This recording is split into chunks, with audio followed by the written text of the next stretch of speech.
You are now tuned in to the Premier Hotspur TV.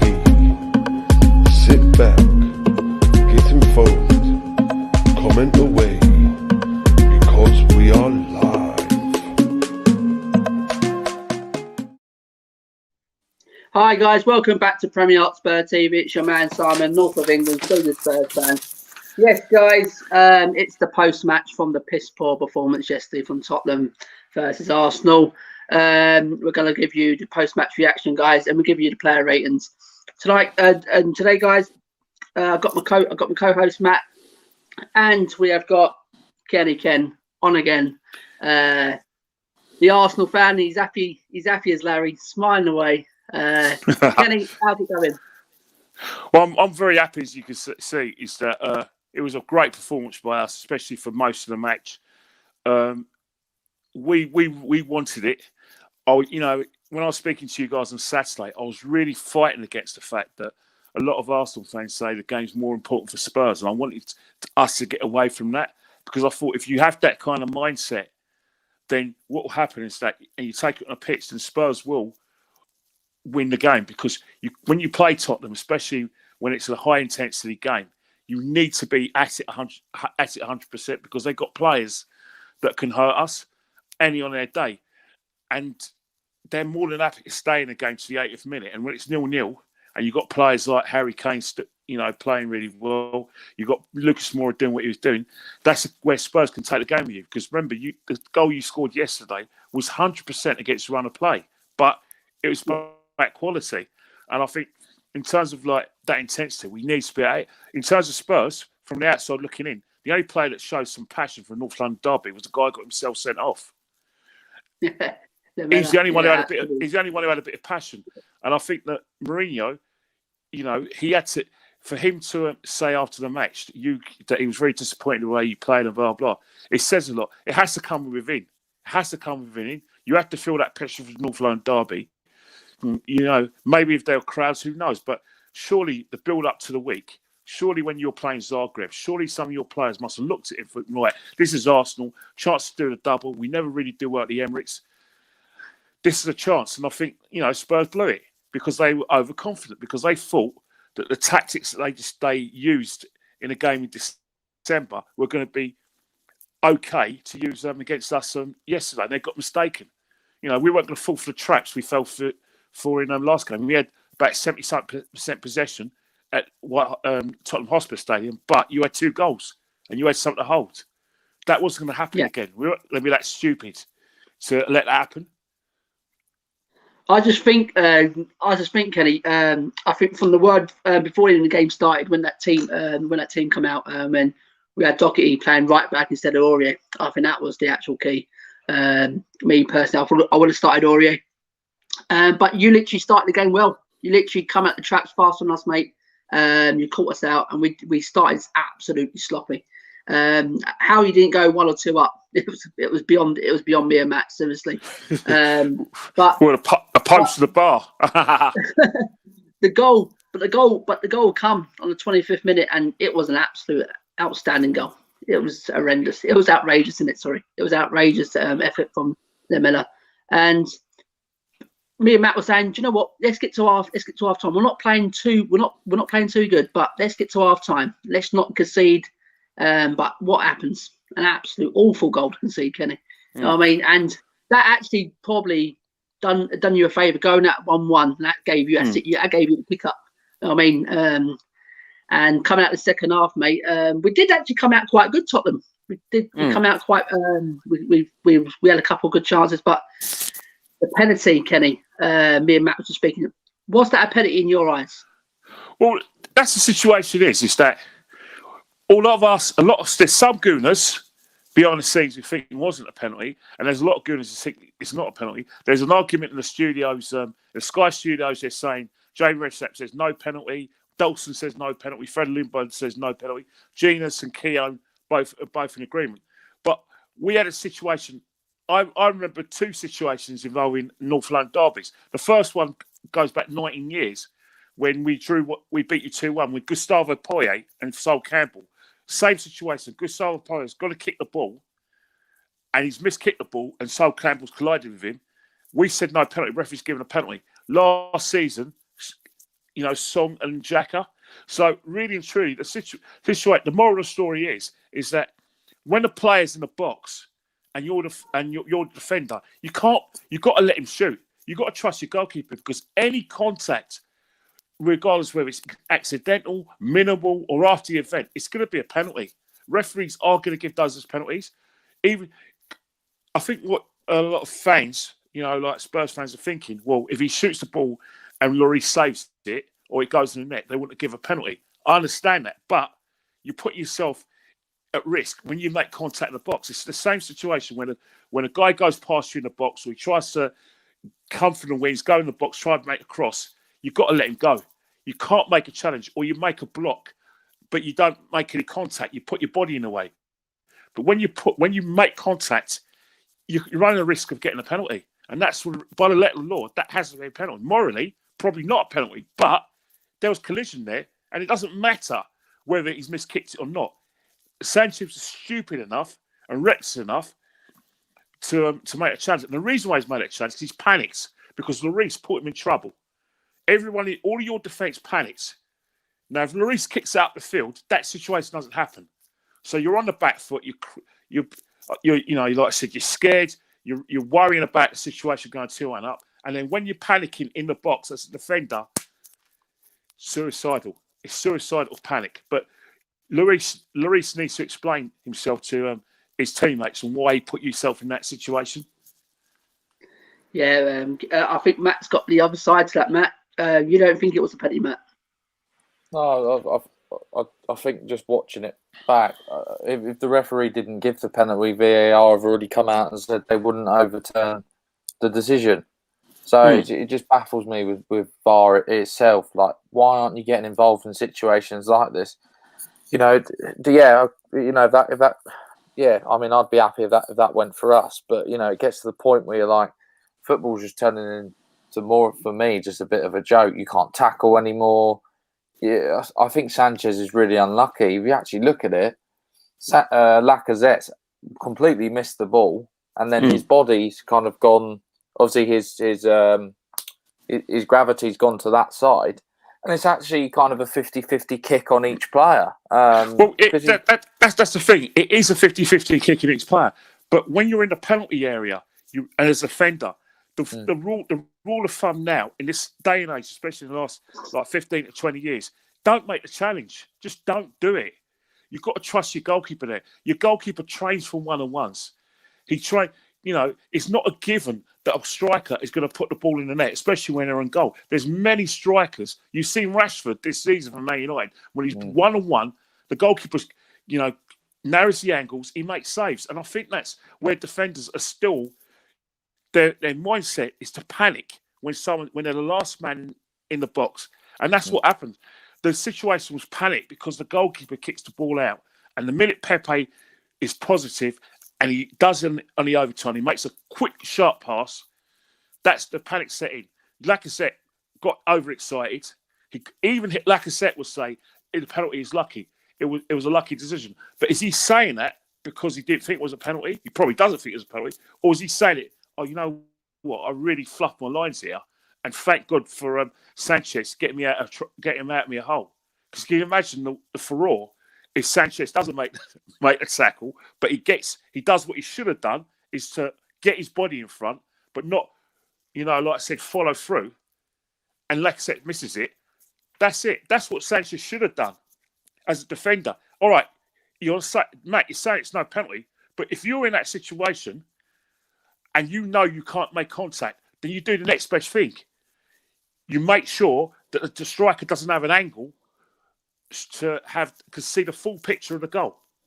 And that's what he should have done in that situation. Do you think if it's not in the penalty area, that's a foul? Well, yeah, because simple reasons that you're still crying and screaming, you're still crying and screaming while he's followed through. That's dangerous play. So I've seen those free kicks being given.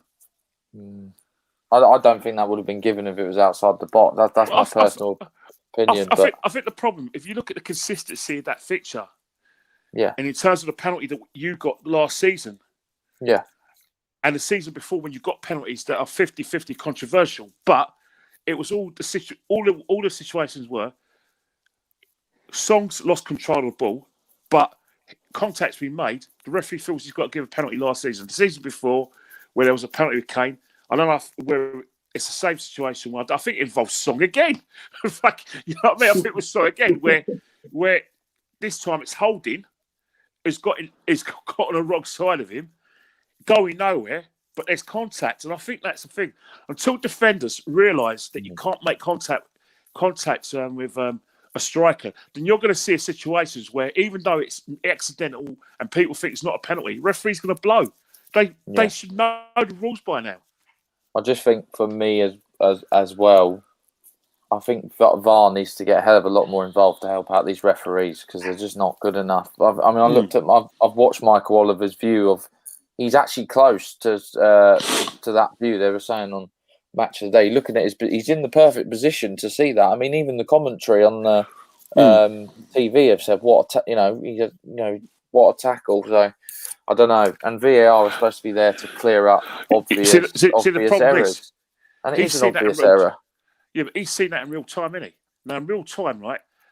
Without the replays, all I saw was Lacazette going through and goal. He's miskicked it. We see him, but we thought he miskicked it because he was fouled in the instant. So that caused a miskick. But what we didn't know in terms of replay is that he's miskicked it, and then Sanchez has come in. So the interpretation is he's miskicked it, right? And so he's missed his chance, but he's still in a position in a penalty area where he can have a second chance, and that's when Sanchez has come in. And I think that's probably the interpretation of the situation is that it's the follow through because it's still, both of them. It's 50-50 situation. Yeah, Sanchez isn't in control of the situation. It's neither Lacazette, so they're thinking that Sanchez has made sure that he doesn't get a second chance by clattering into him. And I think that's the interpretation with Xhaka and the interpretation with Gustavo Poyet 19 years ago when we beat you 2-1, getting that one in, where Sol Campbell has done the same sort of thing. Yeah, I know what you mean, but don't say that name. But it's a serious. But Gustavo Poyet's gone for a shot. He's miskicked it, but there's still a 50-50 situation where he's gone in again. Referee's given a penalty, and I think that's how they're going to interpret it. So I can understand it. Yeah, it was a lucky decision for us, but defenders have to get into their heads that they're not going to win that battle in terms of contact in the box. It's not you can't win that one. But I mean, if you're a defender these days, you might as well just not be able. You're pretty much just not able to defend, are you? Like the way you want to, the way you've been taught since you're, 5, 6. You've been taught how to defend like that. Whoever's making these rules, it's killing the game. And even Martin Keown, he doesn't like Tottenham, and even Freddie Lumber and players like that have come out and says that he's ruining the game. I don't know what the rules are going to be next season, but it could be even worse. You might as well just say to a defender, "Don't defend anymore." You might as well just be a basketball match. Just keep going forward and back. I hear what you're saying, but it's about being able to adapt because before the season starts, referees do go to every training ground and do give them the laws and say, this is what we're going to do. And even though you tell the coaches, the players, what the rules are, it's going to go one ear out the other because they're still going to go on TV and say, well, the referee didn't have a good game here and blah, blah. But they've been forewarned. So the only people who haven't been forewarned is the public, all three of us and other members of the public. But the players know the situation. And I think that's the problem with these rules and these interpretations is that until they change the law where you can make contact with a player and it has to be intentional to get a penalty, then I say to defenders, don't make contact. Just try and get a presence. That's their job, isn't it? They've got to you've got to put your body on the line as a defender. It's ridiculous. Yeah, as we said, guys. So the penalty was given. If it was a right penalty, it was a right decision or wrong decision. It was given, and Lacazette stepped up. Yeah, they deserve to win anyway, so it doesn't matter. Regardless. But we got to go through the post. We got to go through the post match before the play race. Then we go on to the sending off. It was absolutely stupid. Owing from Lamela. It was one of our best players on the day. He gave us a spark when he come on. He scored a great goal. But we said it when that first yellow card, we know what he's like. He gets hot-headed, and we knew it was coming. Just waiting now. It was matters of when then, and it was an absolutely stupid. Kelly, just quickly go over what you thought of that situation when he done that. Well, the thing about it, right, is that he was trying to ignite passion into the players because of the fact that he's coming. He wants to make an impression.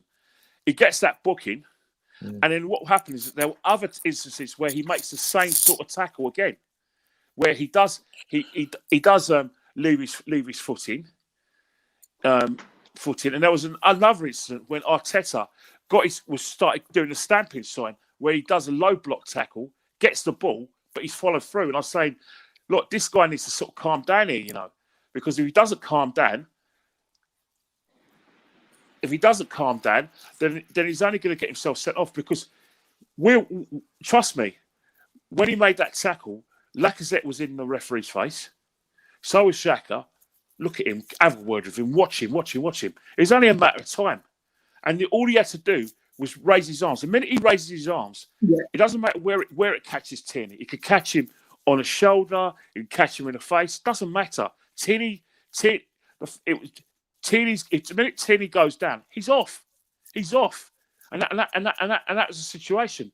To be honest, it actually put a bomb up your asses because you actually were the better side for that last 20 minutes when he went off. So maybe I'm not saying that it was the right thing for him to get sent off, but in that sort of game with that kind of intensity, you have to understand that this is the 1980s and the early 90s where referees went, right, this is a derby game, right? Liverpool versus Everton, Man City, Man United, Celtic, Rangers, Arsenal, Tottenham. Let's let the tackles go in. It's not happening, mate.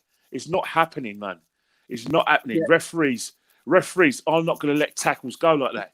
And the Mella, seems to have not read the sort of manual and that's the thing. And he cost your team an extra man, but in essence, really and truly, we were the better side, and you just didn't turn up. And I think, even though I can understand from your point of view, it was only 2-1, and you had 11. You had 11 men. We would have got tired, and then you could have made a last, assault to get the league class or maybe get a winner. I get that where you guys are coming from, but in the whole context of the match, it'll be disappointing for a Spurs player or a Spurs fan, which you guys are, to think, well, hang on here, do we really have to rely on the Lamela decision to keep us in the game when really we should have been up for this from the beginning? Yeah, but the thing is, Kenny, me and Matt, as soon as that sending off, and as you said there, we were the better team for the last 15, maybe 20 minutes. Harry Kane hit the post with a free get a goal. He had a goal disallowed. It was marginal, but it was off. And that's what Matt said. Where's this been from the rest of the game? Where's this from the start? You know what I mean? Why couldn't we fight like this? I think what it was is Arsenal completely sat back. They were happy with the 2-1. They didn't want. I don't know. I kind of got it. No, so it was the thing about it is that it was Lucas Moura who got yourselves back in the game, because Lucas Moura was running out at defence.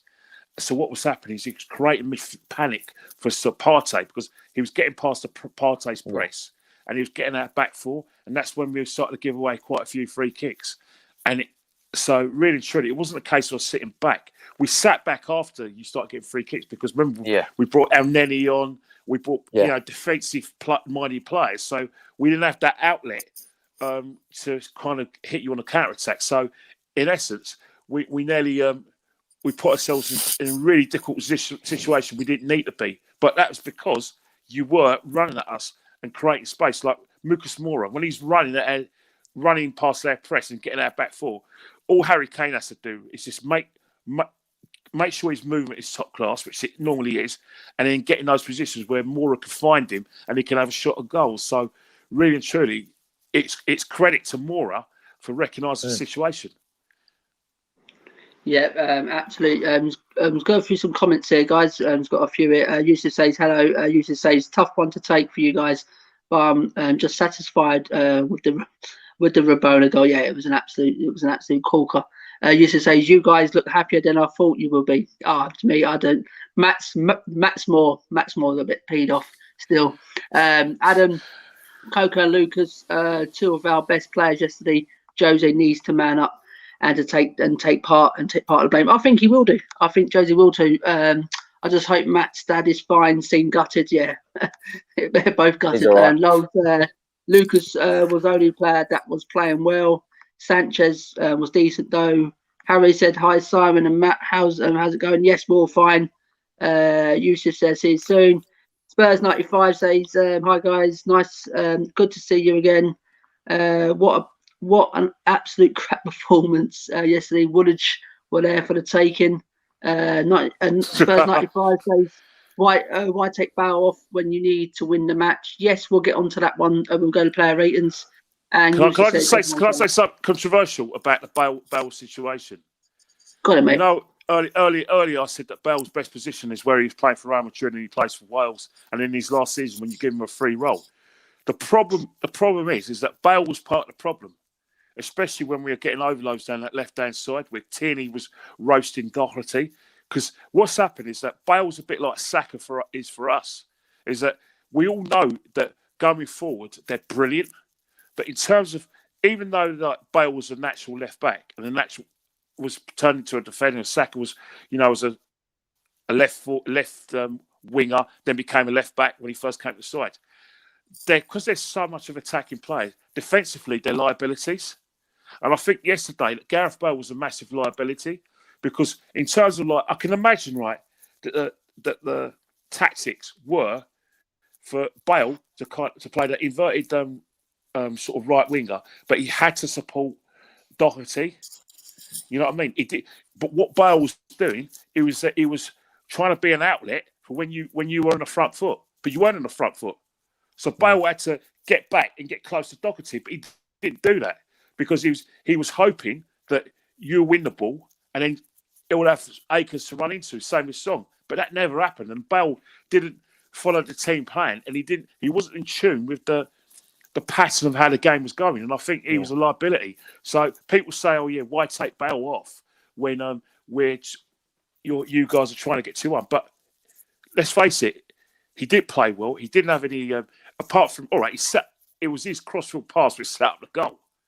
But from a defensive point of view, he was creating instances and joy for us. So I don't know. You're Spurs fans, maybe you might feel differently, but from a tactical situation, I was happy that Bale was on the field. I think tactically for me, I suppose you got to look at the manager. You know, if you see him Bale and Doherty getting roasted on that side, then why don't you put Moura out on the wing and shove Bale in the 10? I don't get paid 15 million a year, but I know what to do. It's ridiculous.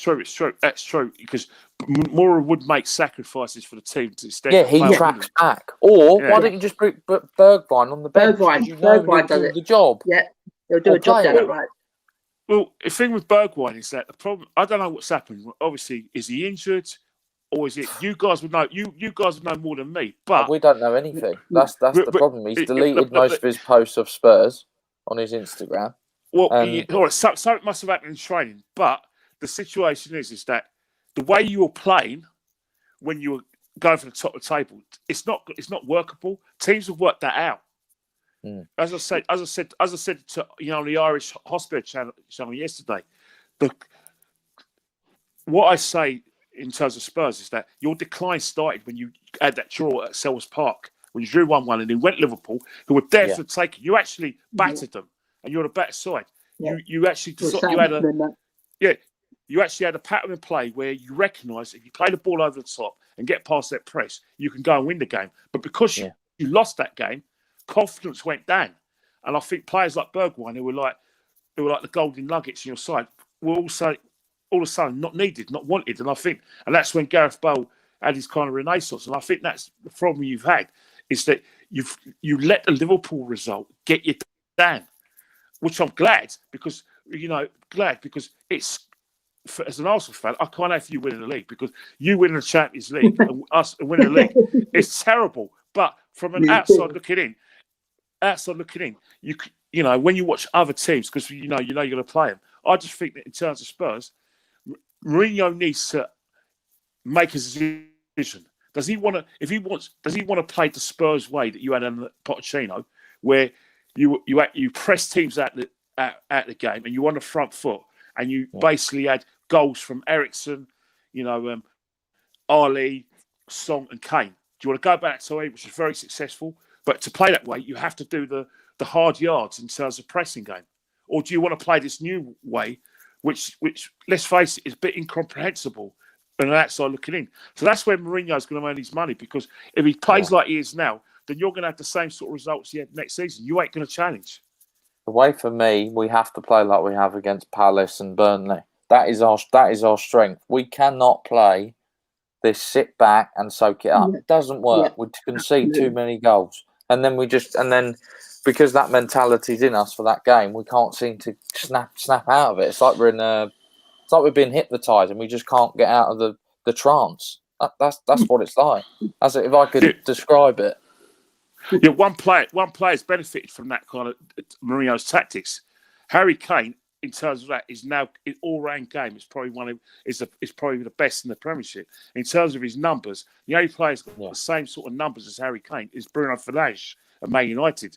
So in terms of Harry Kane, the goal output and assists, that's made him a better player. But in terms of a team, that's where the problem is. You're getting goals from all over the shop, but then again, what's Dele Alli been doing?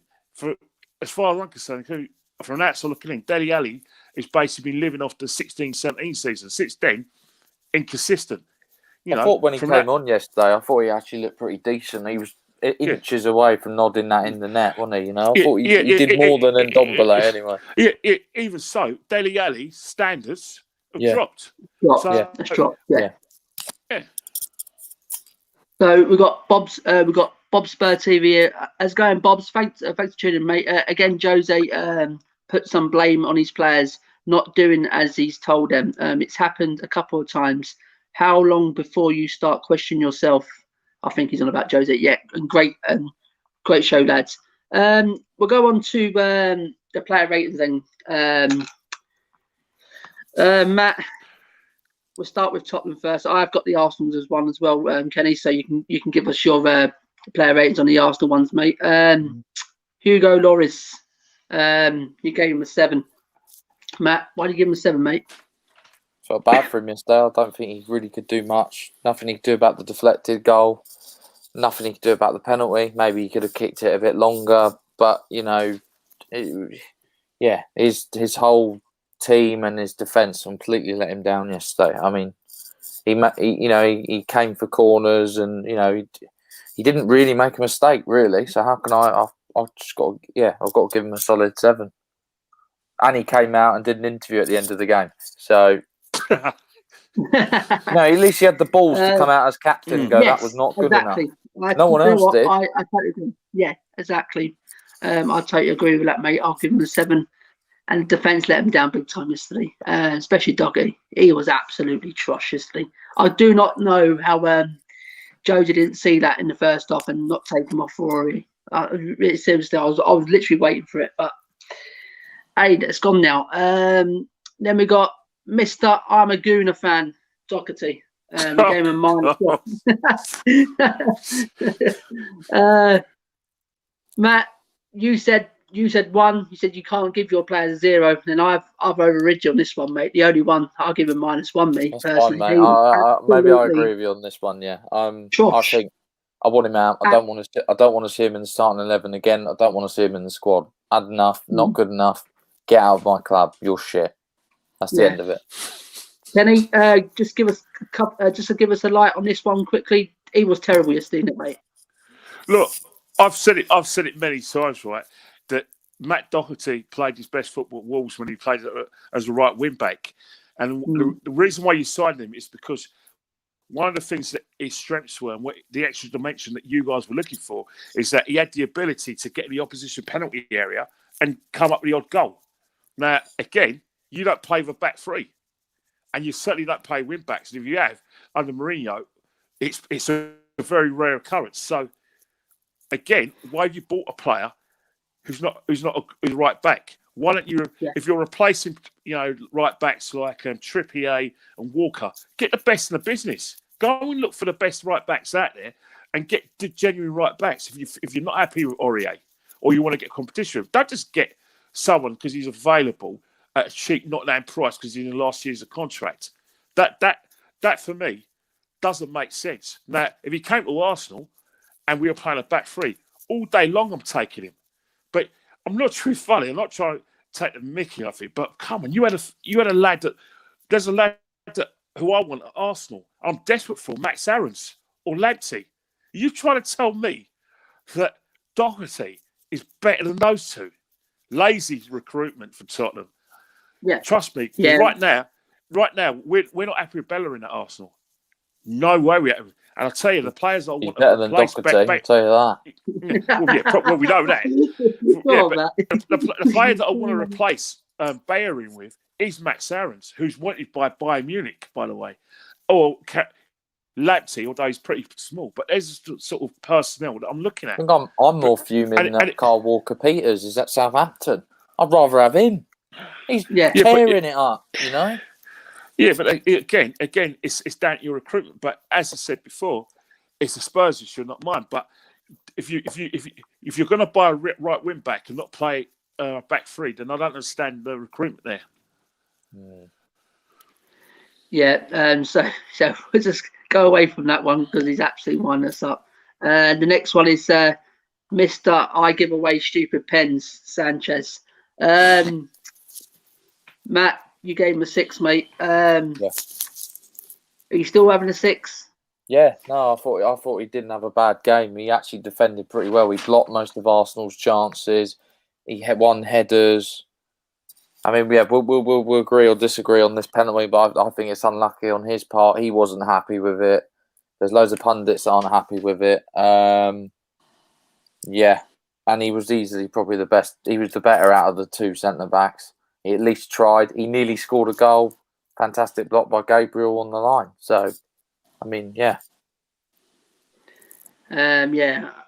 As I said, apart from that penalty, I think it was quite decent. Apart from that penalty yesterday, probably one of our only one or two better players out there. But yeah, again, we all know as Spurs fans, Kenny, like Sanchez, and he's always got a mistake in him. He's always got that that misconcentration. You know what I mean? And just switches off.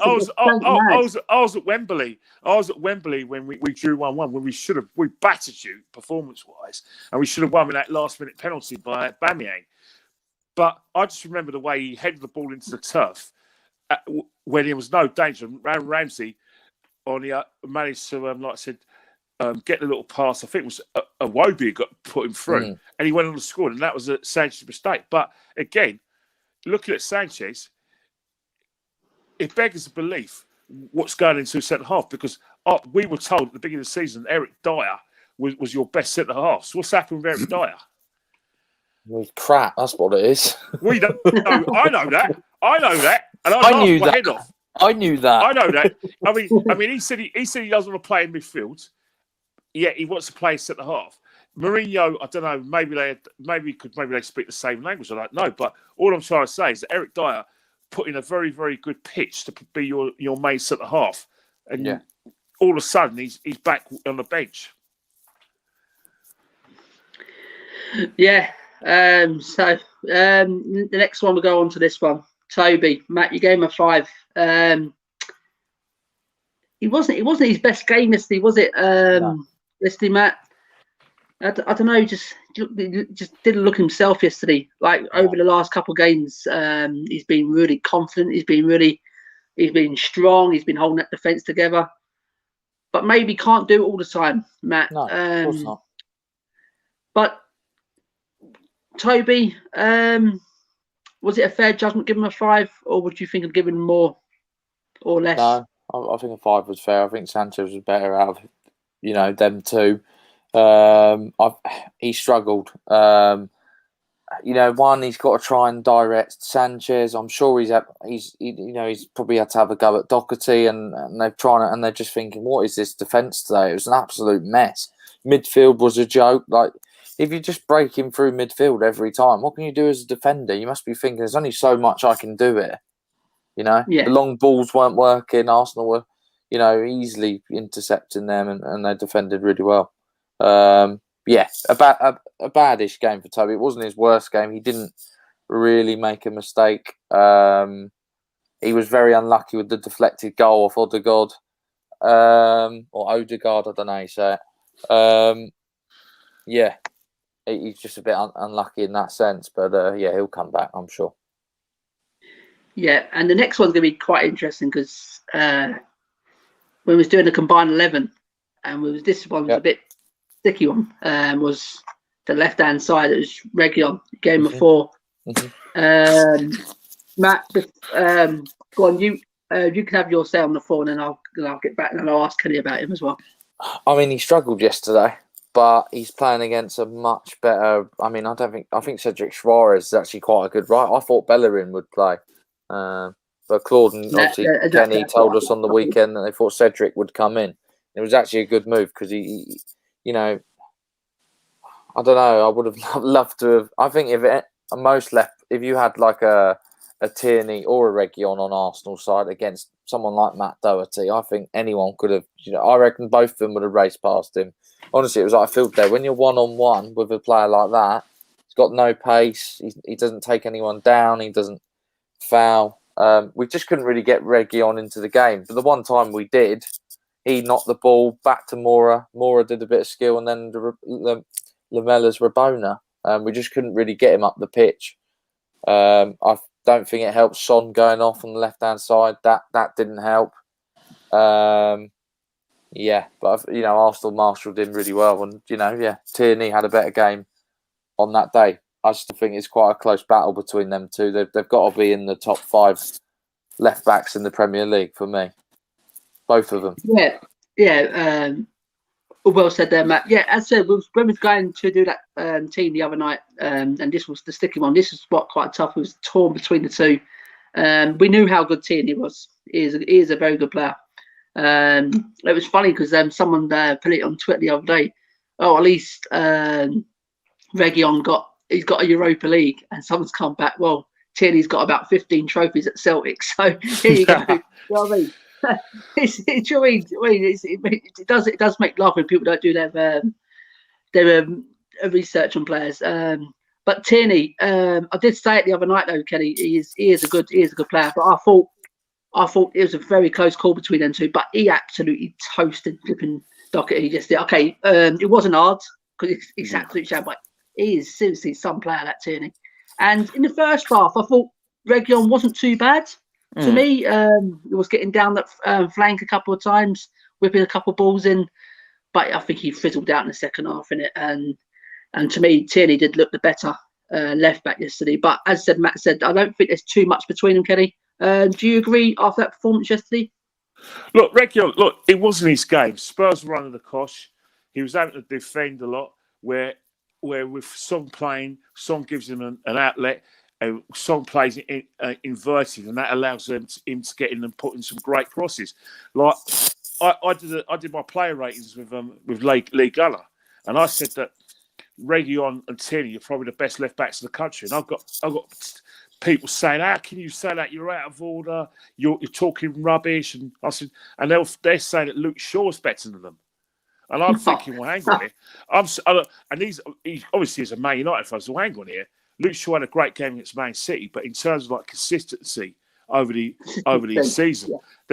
season, there aren't two better left backs than those. In my opinion, Region and Tierney, and Robertson, even though he's Liverpool are going in got themselves in a bit of transition situation, is still getting good numbers and better than Shaw. So I don't understand where that thing came from, but because Shaw plays for Man United and he had a good game.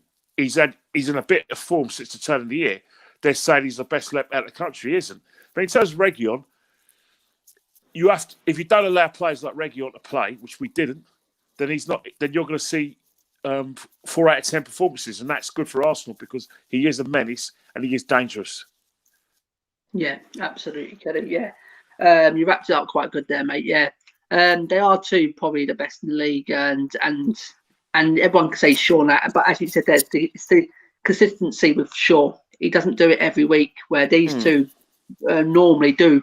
They do it every week, but I think Arsenal done a good job on Reguilon overall. I think Penny yesterday. And we go on to this one. Mr. I go missing in big games on Ndombele. I gave him a 2 yesterday, Matt. It's true. It's true. It's true, Kenny. I ain't seen this guy perform in a massive game like properly. You know what I mean? He doesn't turn up. People rave about him when we play these smaller teams. I'm not disrespectful to like Palace and Burnley, but when your opposition against Arsenal is a better team, you know what I mean? This is when you're going to get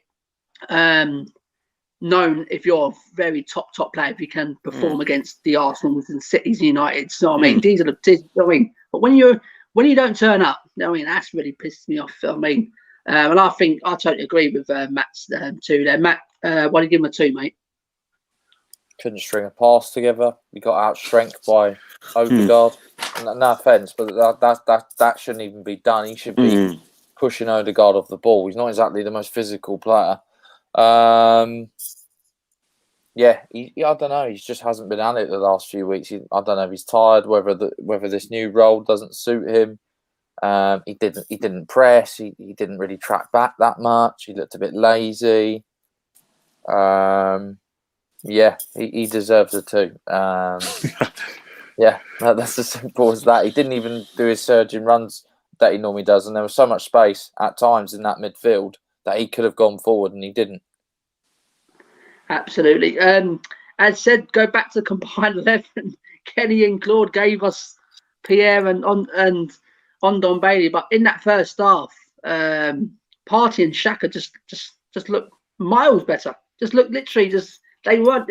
Both of them weren't at it in the first half, and I just think we gave Thomas Partey and Xhaka too much time on the ball. I think in there, Kenny, as well. We didn't press quick enough. We didn't press hard enough. You know what I mean? And just gave you the ball for the first at least 25 minutes, just literally passing around for fun. Literally, we just couldn't get off you. And I saw Tungi. It was just. Sometimes he's walking, he's just jogging around, and I thought, that's one of the reasons why Jose was probably after him, because there was a game last year when you played Burnley, and Jamie Carragher had a sort of basically a show reel of Ndombele, his movement during the game, and he was showing instances when he was walking. And I think the thing with Ndombele is that perhaps the team selection, where if you're playing the front three of Bale, Lucas Moura, Bale, Son and Kane, then maybe, just maybe, Lucas Moura, you couldn't play Lucas Moura. You could have just gone and given him more protection, because the only protection you gave him was the protection of Højbjerg. Maybe in big games, maybe if you had a Sissoko alongside him, so 2 of them are working and winning and basically winning the ball for him, that could happen. But when you only just got one ball winner, then what we did to you spectacularly well is that we took Højbjerg out of the heart defence, because he was trying to cover a space because Doherty was so bad. Yeah, he had to keep covering that right-hand side rather than the left. That right. So basically, he had to come and, you know, like I said, help out and think, hang on, Bale ain't doing his job. He ain't helping out. So I've got to use my tactical intelligence and try and help out Doherty, because Bale left him for dead. And I think that helped us, because that enabled us to have more space.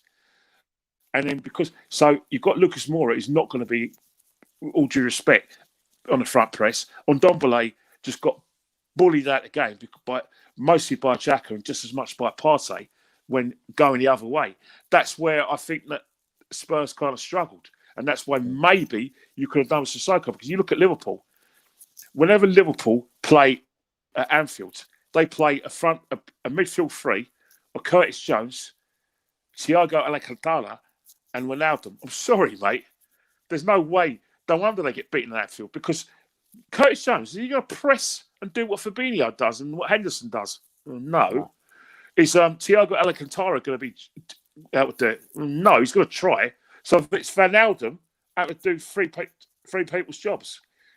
But when Fabinho and Henderson are in that midfield, Liverpool are better side. And I think that's the same thing again. You've got to give your creative players protection, especially in big games away from home.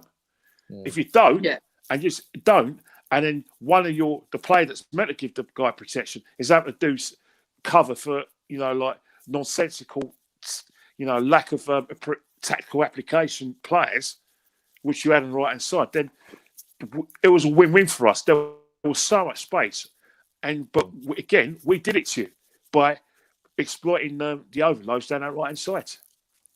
Yeah, absolutely, Kenny. I just think I was saying to Matt the other day about this again, about he was on about is he playing in the right position. I don't think Tungi's in the right in the right position. I think he should be playing more further upfield where he can get hold of the ball and he can actually create a lot more. I don't think he likes the work in that midfield with MP. I don't think he likes all that running around tackling. But Mourinho's his manager. Mourinho's your manager. You've got to realise, right, is that even if you had Pochettino, he'll still expect some sort of a work rate, you know. And I think even Eriksen would struggle in that position as well. And I think that's what the modern midfielder has to be able to do. He has to work, he has to run, and he has to give something else, because it's not always going to be a given that you're going to protect him and play two hard-working midfielders around him. Ideally, you would like to, but but you take away from other things, and that is the situation it is with Spurs. Again, at Arsenal, we don't have a clearer style of play. Despite the fact that Arteta at times gets it right, there's still a few square pegs around round holes. And when people say the process is working, blah, blah, I say to those people, well, where's the proof? And I think you've probably got the same situation at Spurs, where you guys still haven't got an identity in terms of how Jose wants you to play. He's still trying to find his feet for you lot. Absolutely. Go on, mate. I mean, I think for me, I agree with Kenny. I think in the big games, I think he's got to. I think in the future, if he does stay past the summer, he'll be looking to get another midfielder in, and we'll go free in midfield, and he'll unleash Ndombele a little bit more. To be honest, we kind of need another Højbjerg type player on the other side. That's why I'm saying if Oliver Skip comes back, I think he could do the job. I think he's better than Winks. I think he could be better than Sissoko, and I think he will help that position. Then you could either play Lo Celso or Ndombele in that more advanced position where they can do a little bit of work, but also get forward further as well. So I think he wants to play free in midfield. If you look at Mourinho over the most of his career, he loves a 4-3-3. He can't play that at Spurs. Not good enough. You played like that virtually under Pochettino, though.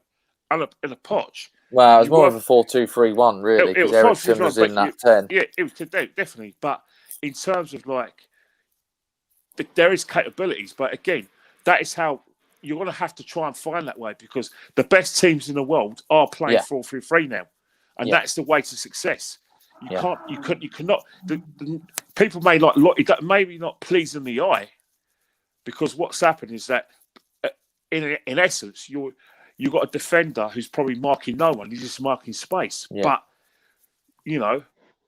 unless you play like that and play that successfully, and that goes for Arsenal as well.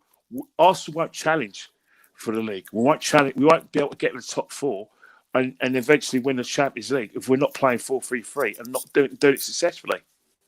But I mean, the problem with that is I don't think he trusts either Sissoko or Winks to play in the three, because they're not good enough. That's the problem we have. That's recruitment then. That's recruitment. Yeah, no, it is recruitment. We've spoke about this before. They've got a lot to answer for, and this summer is huge. Yeah.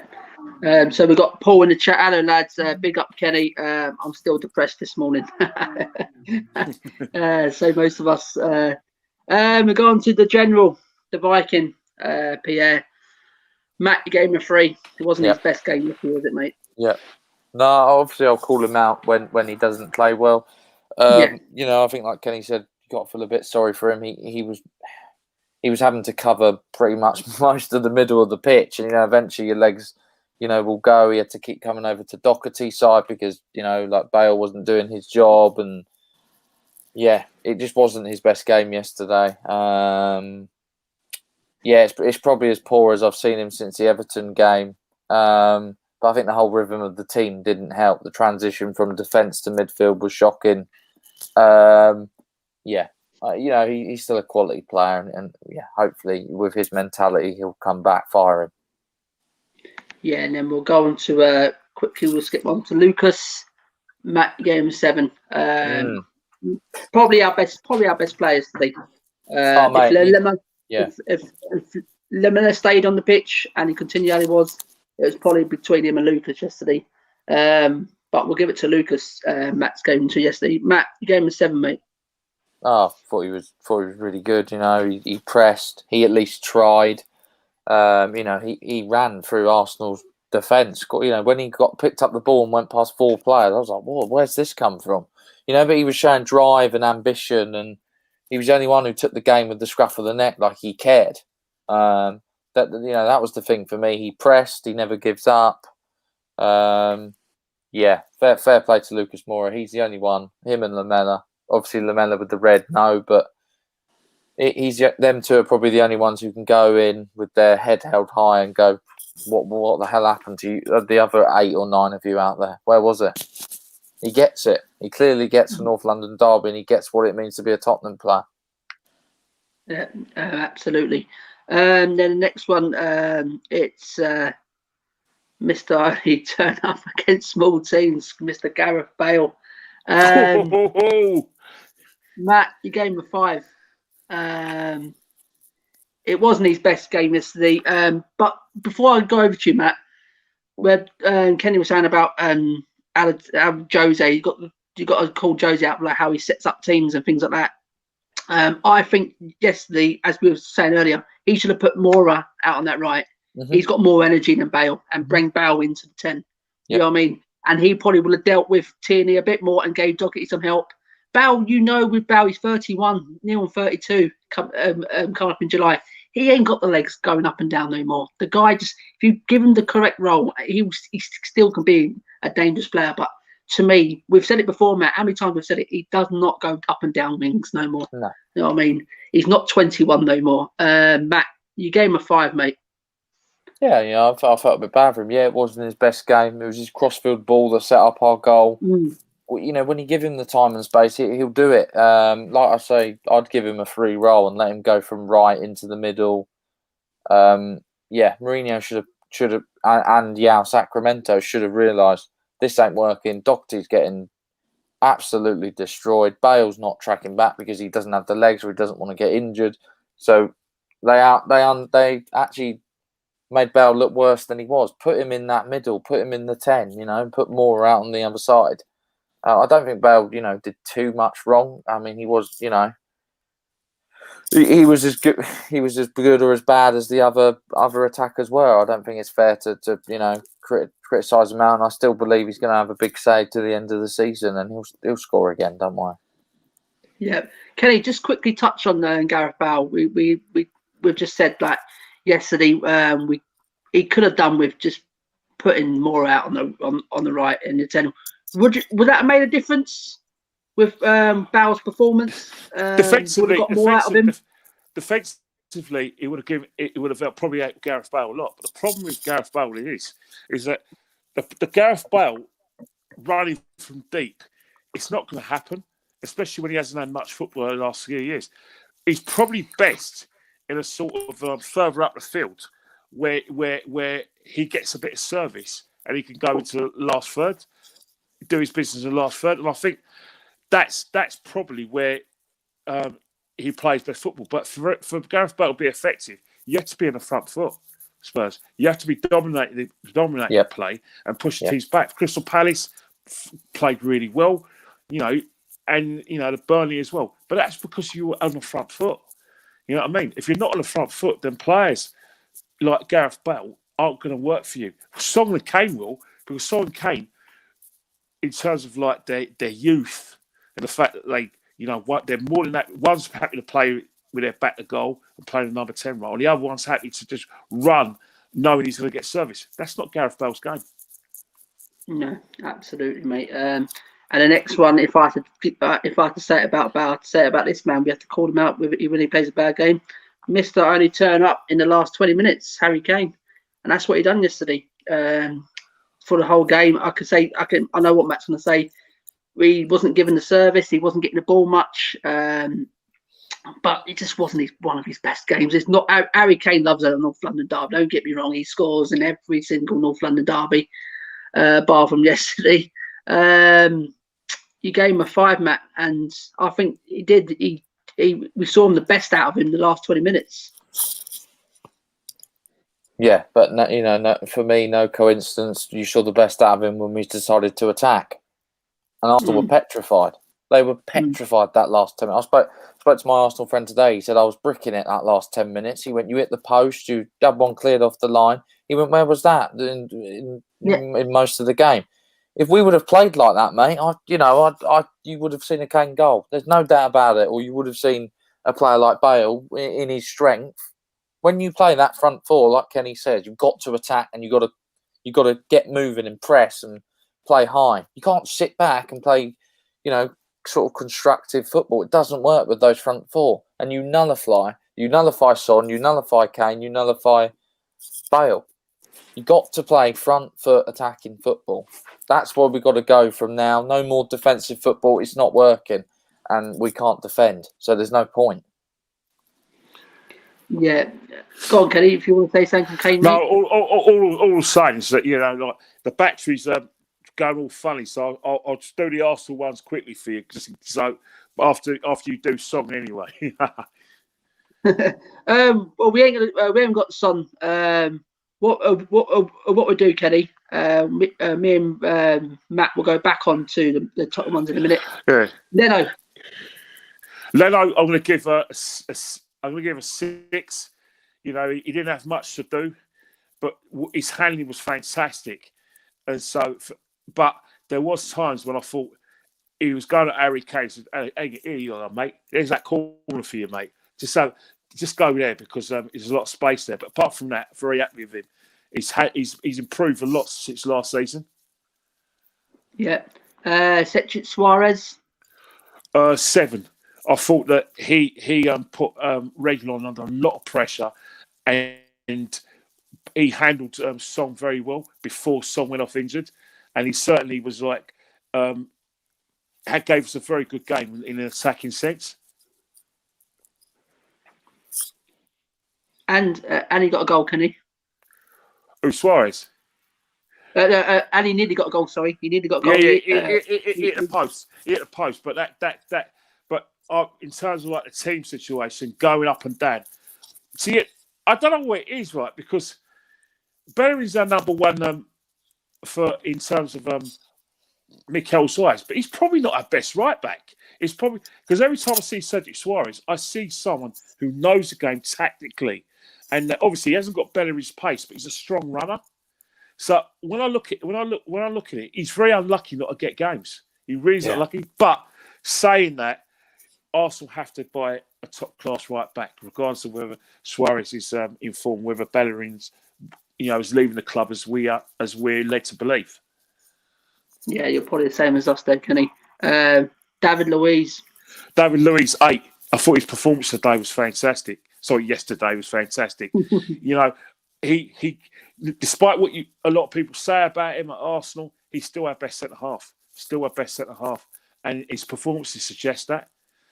And maybe when David Luiz leaves, people will appreciate what he's done for the club in his short spell. I think people need to get that lobotomy out of their brain and think, all they see is David Luiz at Chelsea. Well, yeah, but why was he signed?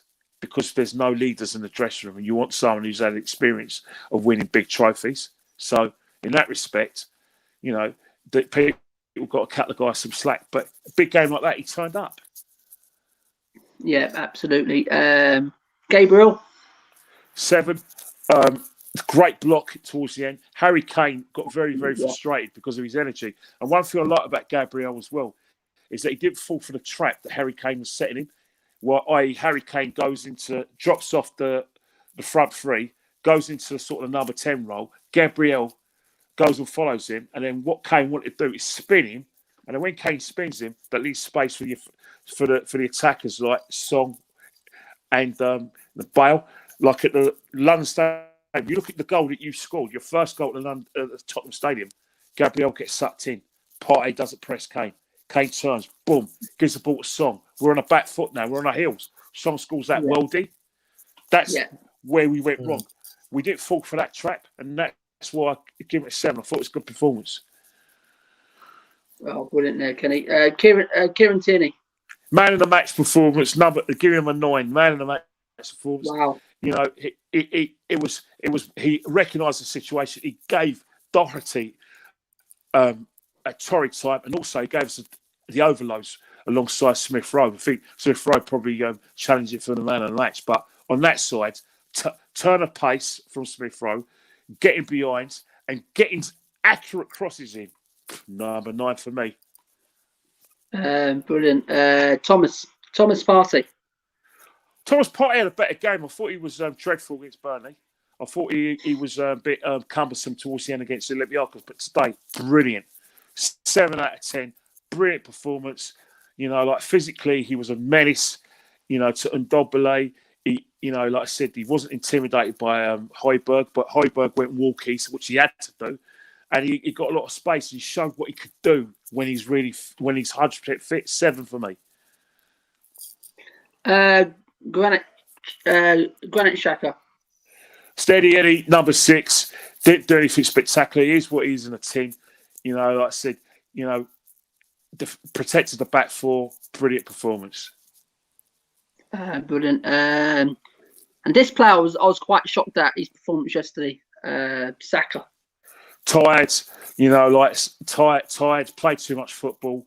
You know, like the well is dry now. The well's dry, and when the well's dry, then you're going to get that kind of performance. For me, probably a 5, but it's understandable. There's extenuating circumstances where fatigue gets the better of you, but because of his performances and what he gives us, you have to play him sometimes. Yeah. Odegaard. 7. Great performance, not just from an offensive point of view, but in terms of tracking back, brilliant, great play. And like I said, he's coming to his own. You know, like there wasn't a hit. We shouldn't hold him into the side, understandably, but he's proved evidence and he turned up for a big game in the Northland Derby. Yeah, I think he was all right yesterday. And this player, I think he was match, but number 8, fantastic. Smith Rowe, number 8, probably best performance of the season, better than Chelsea. On the left-hand side, understood what was required of him tactically, and his pace and turn of speed of foot really destroyed Doherty. No wonder you gave him -1 because Smith Rowe was just as much as a menace as like Tierney. 8. I think he was great yesterday. Me personally, Lacazette, to be honest, worked his nuts off. Bit cumbersome, you know. Like I said, probably, you know, like I said, he didn't have his shooting boots on, but he gives you such an outlet. He makes himself difficult to beat. So for me, I'll give Lacazette a 6. And he scored a penalty. He always scores against Spurs anyway at the Emirates. Just quickly on the subs then, Kenny, and the manager before you pop off, mate. Willian, 4, didn't make much of an impact. El Neni, a 4 as well, didn't make much of an impact. And also, who came on for us as well? Let me just think. Willian, El Neni, Pepe, 6. Great performance. Like I said, got us once. I think Hugo Lloris got him back in the game. So that throw out, after that, Pepe was playing really good football and he became a menace down that right-hand side. And again, gave Robbie on several times. So I'll give him a 6. El Neni, he only come on for the last 4 minutes, isn't it? 4. Yeah. And our manager, I'm giving him an 8 because I thought his team selection was the players responding to his team selection. Another thing as well, he won that battle with Aubameyang. I understand Aubameyang's been, like I said, he hasn't been singing from the home team sheet. His punctuality's been poor, and all right, he's out with him, but he has to let people know he's in charge. So for me, give him an 8.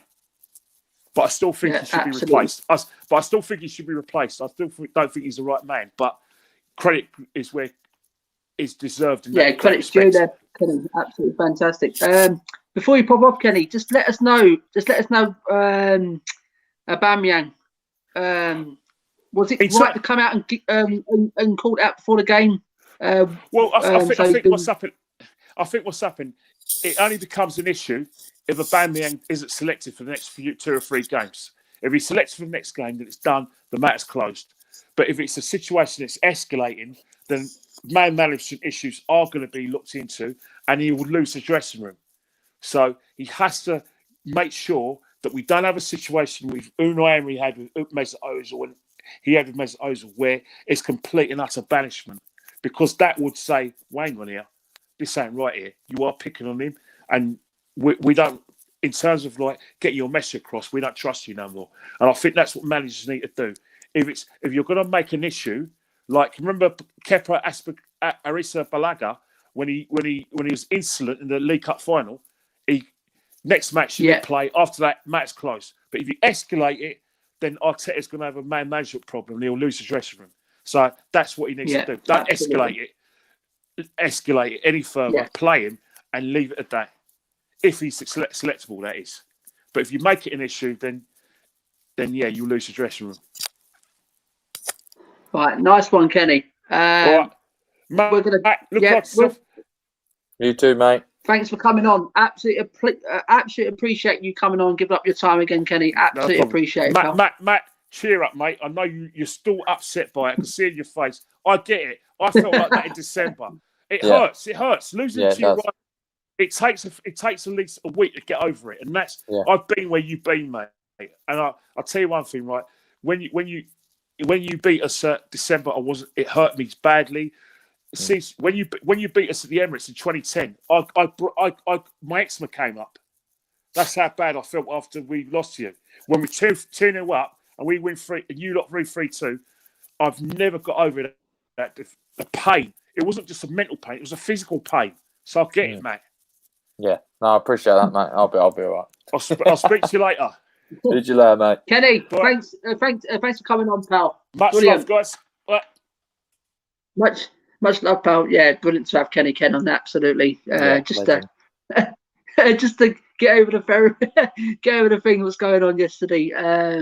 So big up Kenny Ken for coming with us and doing the especially the Arsenal player ratings as well. Absolutely big up Kenny Ken. Mr. I got sent off. Lamela, you gave him a 6, Matt. Stupid boy, absolutely stupid boy. After when he come on for Son, mate, he's as you said, Matt. He's the one he lined up the Tottenham side, innit? He got people going. I mean, he knows what this flipping derby is about. Knowing I'm not a big fan of him, but as you say, mate, he's got the passion and he knows what a North London derby is, and that's what he done yesterday. He got the other players going. He grabbed them. They come on, let's flipping let's up it, and we did. When he come on, Matt, we saw a tiny bit of a difference in it when he first come on. He's trying to make things happen, and that goal, Matt, that was an unbelievable goal, wasn't it? Unbelievable. People say that could be goal of the season, and Jamie Redknapp say, okay, he done it in Europa League against part-timers thing, but he said how dare him do it in a North London derby. He said that takes bottle, and it did yesterday, Matt.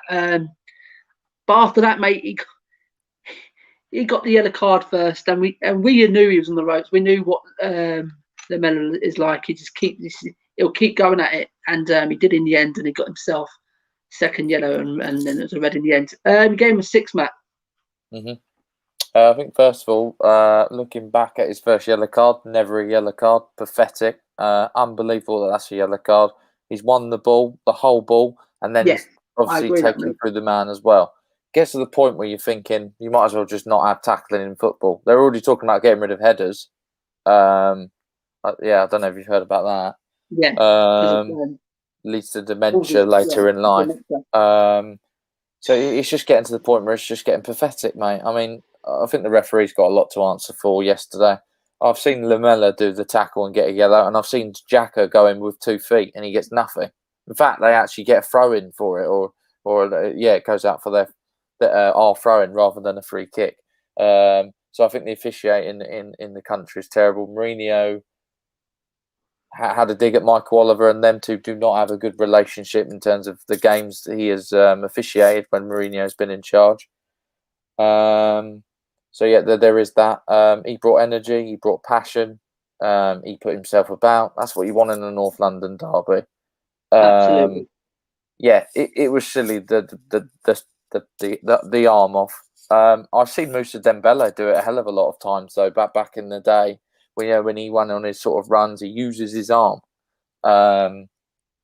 Yeah, but this is the best month I think I've seen Eric Lamela play for Tottenham. It really is. I'm hoping the red card, he'll learn from it. He'll come back.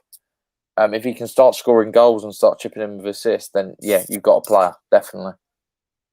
Yeah, absolutely. As I said, mate, it's so disappointing, isn't it? Yeah. Absolutely. He got us ahead in the game, which we didn't deserve to go ahead. That's the thing. We didn't deserve to go ahead. No. We should have been at least two down before the goal. But yeah, he got us ahead, and he was one who just kept going at it, and I can vouch for them, mate. I don't think that was a yellow card. I said he won the ball. He won the ball. But as you said, Matt, he's taking the player afterwards, and as you said, it's just getting silly now. And as you said, Matt, it's much not to do no more tackling. Just what's the worth of playing football anymore? And as you said there, taking away headers. So what are you going to do in corners then?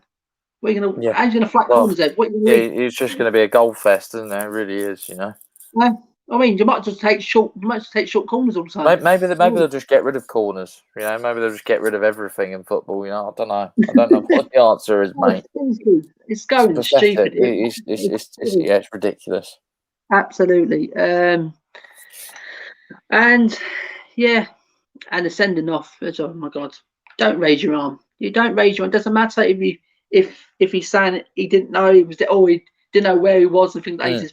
But you don't raise your arm like that. No. You know what I mean? And in the face. He's brushed towards his face. He knew what he was doing. Of course he did. I don't condone it, but at least he showed some passion and he knew it was like a derby, unlike half the team. So. There's actually Bob saying here, sorry lads, not able to pop on due to wife and kids. Spot on with the Spurs ratings. Matt question. Will Matt rate with the ratings, Matt? Yeah. Question to Kenny: do you think Arsenal were pleasant surprised by the lack of top show? Sorry, Bob's. He just popped off. We've just seen that message, mate. He just popped off. Big up in eternity as well, and you should say I'm back. Harry, thanks for joining as well. Untitled is Miles from Winks. Don't know what he's meant to say there, mate. Was he meant to say there, Matt? What do you reckon? Miles from Winks. What do you mean, mate? I think that's what YDYM means. Oh, right, yeah. What do you mean he's miles off Winks? So you're saying is he saying Winks is better than Ndombele?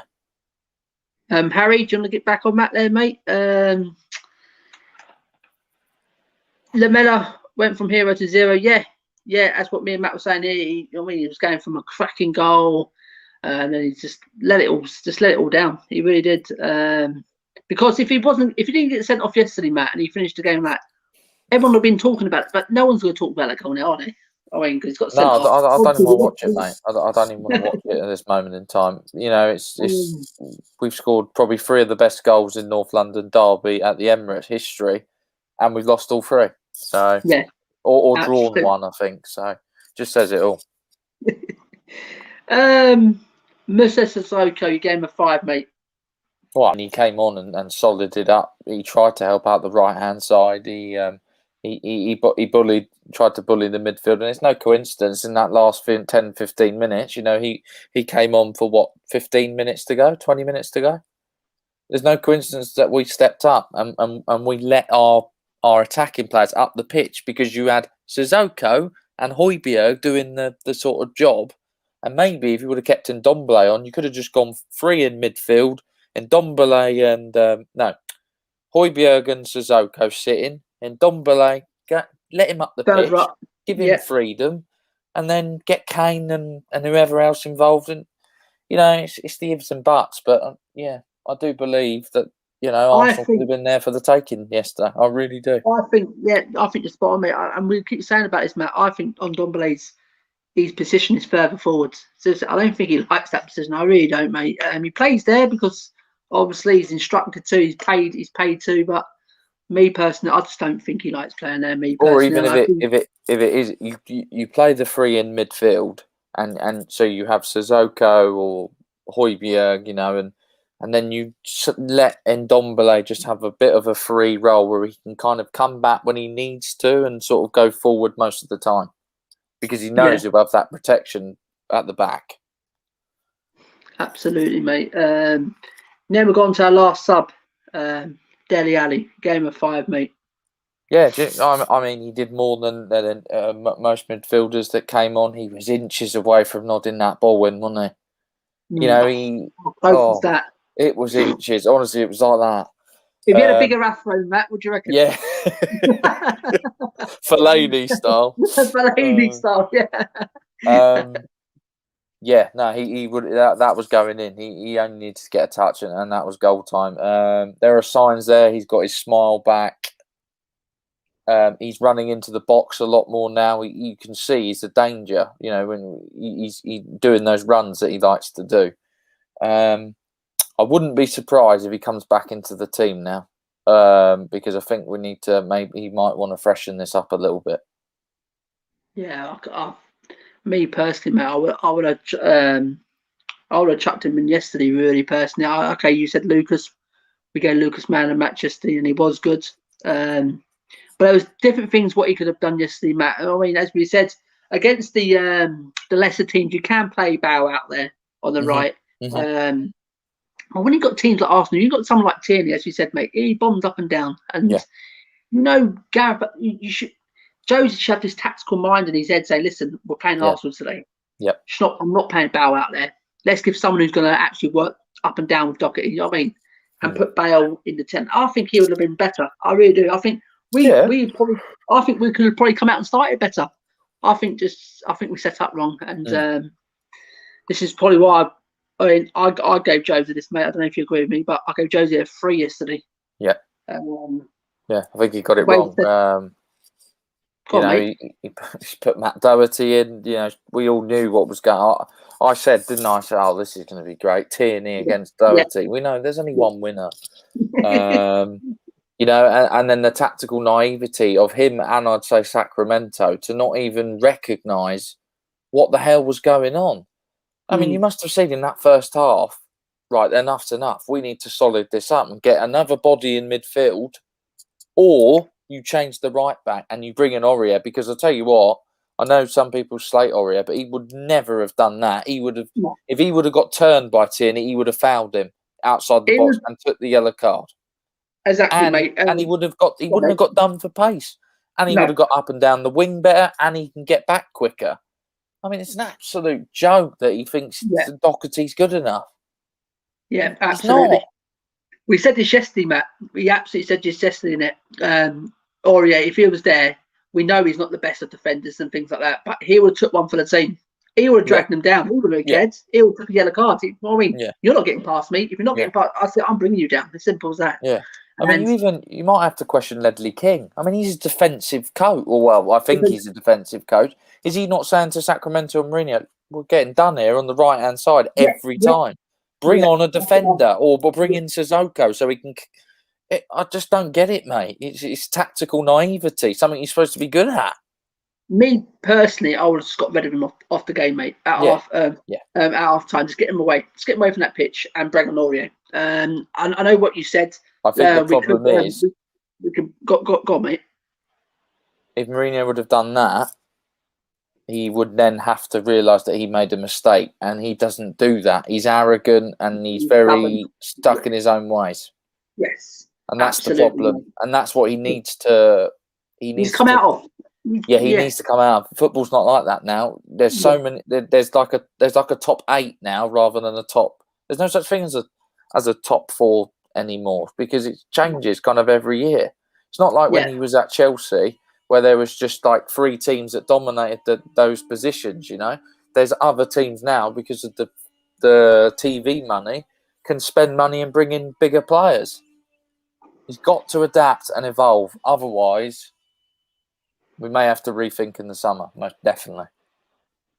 Absolutely. Yeah, I said we'll go with some comments in there, mate. Jose, mate. The reason I gave him 3, as you said, Matt, you summed it all up there, mate. Tactically, from the word go, mate, absolutely wrong. The setup of Dokic should never played. As we went on there, BALE should never play on that right wing. He should have played in the 10. And if we didn't agree with that, BALE should have been benched and let someone there, as you said, Bergwijn, bring Bergwijn to, because he's not been playing great, but he'll do the dirty work for you. He'll run up and down the ball, and maybe that would have helped us out yesterday. Maybe we are probably being a bit too harsh on Doggett. Okay, he wasn't. Don't get me wrong. I mean, I'm not saying he had a great game, but without no help, he was getting bombarded all the time without no help. No, really, but he's got no help, but he's all the way up the pitch further than BALE. I'm thinking, hang on, mate, if you've got no help and you're getting roasted every time, if you're a defender and you're sensible and you have a brain, then you just sit back and help the back. You tuck in. That's why I thought Doherty played yesterday, because he's going to help the back. He's going to help the back 4 and just tuck in to make it more defensive. But you might as well have played Serge Aurier, because he wouldn't have made those mistakes, and he's been better than him all season. Yeah, absolutely agree, mate. We've come on with some Jonesy says, Harry says, I think he's on about Untitled. Yeah, Untitled as being our best attacking midfielder. What do you watch? Yeah, but not in the last 3 weeks. He hasn't. He's done nothing. He dominates the ball great with his feet. Yes, what we can say though, Harry, as Matt said, in the last couple of weeks we ain't seen it, but he does against the lesser teams. I'm not being disrespectful. Yeah, no, you're right. Against Burnley, they literally just sat. They gave NDOMBELE about 50 yards of space. Yeah, exactly. We want him to turn up into his this is where he gets paid his massive money. This is where he gets paid his big bucks. Let's see what he's worth. Let's see what he's worth. You know what I mean? And this disappointed me yesterday. The likes of Untitled. I'm not saying he wasn't the only one, but they get paid massive money. They should know by now what a North London derby, even if it's your first one, you've heard of these North London derbies. It doesn't matter if you're in France, Spain, you know what Arsenal and Tottenham are like. Can I give you a quick stat of how, just to back this up? Tottenham have not beaten a top 10 side in the Premier League since we beat Arsenal on December the 10th. We're in what? Were we in March? Yeah. We're the 15th of March. That's 3 months, mate, or more. And you're telling me that against the bigger teams, we fail completely because our midfield gets overrun because NDOMBELE can't do the work. Yeah, I love him and I think he's great, but you've got to call him out when he doesn't play well. I'm not blind, to say he does. He is very good at attacking, but he's not showing it. He's not even running forward anymore. Yeah, absolutely, mate. This is what I was saying to you, mate. About earlier, and the guys in the chat can probably answer as well if you want to answer this one, guys. Did we bottle it yesterday? Did we freeze again on a big stage against them? I don't care what anyone says. Everyone can say, "Oh, Arsenal not that." They are a decent team. I don't care what you say. Arsenal are a decent team. They've got great players, and same as me. I underestimated them, especially in the combined 11 with Claude and Kenny the other day. We only gave them 3 or 4 players in there. I mean, I think it was only 3 players in the end, Matt, innit? And that goes to show yesterday, it should have been the other way round. Yes, it should, in that combined, it should have been the other way round. I mean, it's not good enough. I mean, it's all right going, as what me and Matt said, go and beat the Burnleys and the Palace and the Fulhams. We're not disrespectful on them teams, but you've got to be able to back that up and turn up against the likes of Arsenal, the likes of United, like the Cities and Chelsea, because these are the big teams still. I don't care what anyone there. I know where Arsenal, at the minute, they're not. People don't class them as a big. I still class them as big because they are. They're a pretty bad season, and that's it. Yeah, but they're still a dangerous team. Yeah, of course. And 950 of us yesterday. Yeah, it wasn't good enough. And they seemed they wanted it more as well, guys in the chat. Did they seem they wanted more? Do we bottle it? Yeah. Get us back on that one. Jones says we were just poor yesterday. Mourinho and Sacramento are on the sidelines telling the front four to press, and they weren't just sitting off. Okay. Well, I mean, yeah, but what they're telling the front four to press, but what about the defence? What about the midfield? What were they telling them to do yesterday? And why didn't they change it? Why did Arsenal bring on a sub before we did? Half time, they brought on Pepe. Exactly. He went, right, we're going for this. Exactly, because they knew that's going to be, you get at Reggie on yesterday. And they did in the second half. Pepe just went at him and he roasted him a few times. He was at him all the time, you know what I mean? And people, mate, I'm telling you now, should not Spurs 95, thank you, mate, should have brought Tanganga or Aurier on at right back. Aurier for me, because he knows what his North London guy. He's played in a few. Tanganga is good, but I don't see him as a right back, me personally. Flipping hell, I hate that when it flicks up. Paul says after 15 minutes where Doherty was getting ripped apart, I would have put Lucas on the right and put Bale in the 10 role. Then you'll have Lucas tracking back. Yeah, Lewis is saying that, Paul. We think what actually happened from the start. I mean, he should have known that from the start. It doesn't take, as Matt said, it's not rocket science. You look at the team, got Tierney. Oh, right, he's very good. You should be watching videos of this guy. You know how good he is. And against Doherty, it's like we didn't prepare. It's like we didn't prepare at all for the game. Yeah, and that's what it looks like. He's literally. He turned up in the morning, turn up at things, say, right, oh, Jesus Christ, oh, here, you're playing there, you're playing there. Arsenal aren't that good. We'll beat them if you just play well, or you play reasonably well today. Exactly. Naivety, arrogance. Yeah. Sick of it. Yeah. Spurs 95 says this is one of the worst Woolwich sides, and we made them look good, pathetic. Yes, it probably is the one worst sides, but they've still got good players. That's what I don't get. I mean, they've still got good players. Answer this one, guys. Me and Matt, we held our ground in that Combine 11 with Tungy and PA yesterday on Saturday evening. And yesterday, it looked like we should have chosen Jackman and Thomas Partey. I mean, I'm not saying they're better than anything, but I mean, it goes to show they did not turn up. I mean, and Jackman and Thomas turned up on Sunday. It really does frustrate me. To be honest, Kenny Ken took over the channel as he's seen for the past. It's seen for the past hour. What do you mean, Kenny Ken took over the last? He didn't. What do you mean? I don't try. You're trying to get at Yusuf. He did not take over the channel for the last. Just having his say. It's past hour. He's just having a genuine chat. Yeah. Yeah, exactly. Absolutely, Matt. I mean. Matt was having to say, I was having to say, Kenny Ken was having to say, but Kenny Ken, he's got lots to say. He's very good at what he does. I mean, so I don't know where you're getting at here, Yusuf, me personally. Doherty is used to playing in the back five, 3 centre backs, and a right, and covering for him. And it doesn't have that as, but we've played the back five before this season, and he was still rubbish. We played Ben Davies at centre back, so. And don't come back to us and say, "Oh, we should have gave him a few games." No, come on. He's How many more games we got to give him? Yeah, exactly. He's got to adapt. He's been at Tottenham for a year now. If you don't adapt, then go back to Wolves. No Son and Harry, no party. Simple. No, I think we're better than that. Me personally. I think we have got other players in there who maybe step up, and this is what this club's got to dripping. This is what we've got to come out of. I mean, got to stop relying on dripping Sons and Canes all the time. Not sure if I agree with this. Ndombele sometimes is good, but he's slow with dribbling and got no fast turnaround. No, I don't agree with that personally. No, he hasn't been. When he goes through the gears, he is quick. I'll tell you, when he's on it, he reminds me of someone like like Yaya Toure used to be. The way he goes through the gears with power. Yeah. I mean, yesterday we just didn't see it, but his dribblings is probably one of his biggest strengths. Absolutely, mate. And we got Spurs 95. So decent mid-table team. Yes. Is he talking about us or Arsenal? Yeah. Arsenal, I know what you're trying to say, mate. I know you're trying to say. I know let's be honest. Come on, I know we're Spurs and we don't like Arsenal. But let's be honest to ourselves, guys. Yeah. Take our Tottenham glass off. They're not a bad team.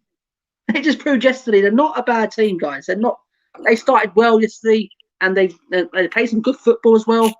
I mean, so just let's not have it, and let's not like think just a mid-table team and things like that. Well, that's what Tottenham did yesterday. That's what we did yesterday. Exactly. It's this mentality. If you don't turn up to a Premier League game, you get beat. It's as simple as that. Doesn't matter the opposition. Because it's the arrogant. You need to turn up to every Premier League game to win. Look at Manchester City. They didn't turn up against Man United. They get beat. Yeah, but ever since, they've gone back on a run. Got to have that mentality. And if us as fans say, oh, it's only a mid-table Arsenal and they're crap, we'll get beat. That's why I didn't get so up for it and say 4-5-1, because I knew it was going to be a tough game. And I was saying, I'm always like that when I go against. I always go, okay, go on. But I know in my head, it's going to be a tough game. I knew it was going to be a tough game because Arsenal are always tough games, and they're no easy games. I said against us at the Tottenham Hotspur Stadium, we were beaten 2-2. They had all the possession that day. You know what I mean? And we hit them. We hit them twice. Two counter attacks. That's it. 2 counter attacks. That's it. You know what I mean? So you've got to question us as a team as well. Are these players we're saying, are they as good as what we put them out to be? This is what I want. I'm truthful, and I'll say it. I don't care. I mean, the likes of the Pierres and the Tungis, are they as good as what we're putting out to be? I mean, because yesterday, if they're that good and things like that, they would have turned up yesterday. They would have steamrolled that Arsenal midfield, but it looked like the other way around. Yeah. They steamrolled us. So we got to question ourselves sometimes, where we big up all these players all the time. You know what I mean? It's all right turning up against these smaller teams, but that's what me and Matt said. You've got to flipping turn up against these big teams. We're getting fed up with it. Getting absolutely steamrolled by flipping. I mean, and we did get steamrolled yesterday. Yeah. Harry says against United, we also done very well at the start of the season. Yes, that was another one. Maybe the penalty. That United team is completely different now to when we played it. Yeah, exactly. I don't think that'll be another 6-1 we're playing again. No way. No. Spurs 95 says agreed they wanted more. Absolutely, they did. Yeah, you could see it. They weren't go. They got in our faces, and they knew we didn't want it, and we wasn't really up for it. She kept going at us and kept going, especially Dockett down that right. They absolutely bombarded, mate. It's like Pochettino used to say. He came out of one of his. He knows through the first few minutes of how Tottenham will play for the rest of the game, how we start. And I foresaw from our start, I was like, this is going to be a long day. Yeah, absolutely, mate. It's just lethargic. Harry said, Harry says we do need the extra CM in the midfield to help out, but I wouldn't say it would have been awful over the last few weeks. I think we have. Tungy. Well, if you talk about Tungy, mate, he really has. He hasn't been on form. You say Arsenal somehow change forms when they play us. But this is what Tottenham should do. We should turn up in big games. Arsenal can switch off in small games, but when it counts, they'll turn up. That's a flipping difference. I mean, it's a difference. I mean, okay, Tottenham turn up against these smaller teams. I mean, but we don't flipping. And as Matt said, we haven't beaten. Was it Matt in the last 10?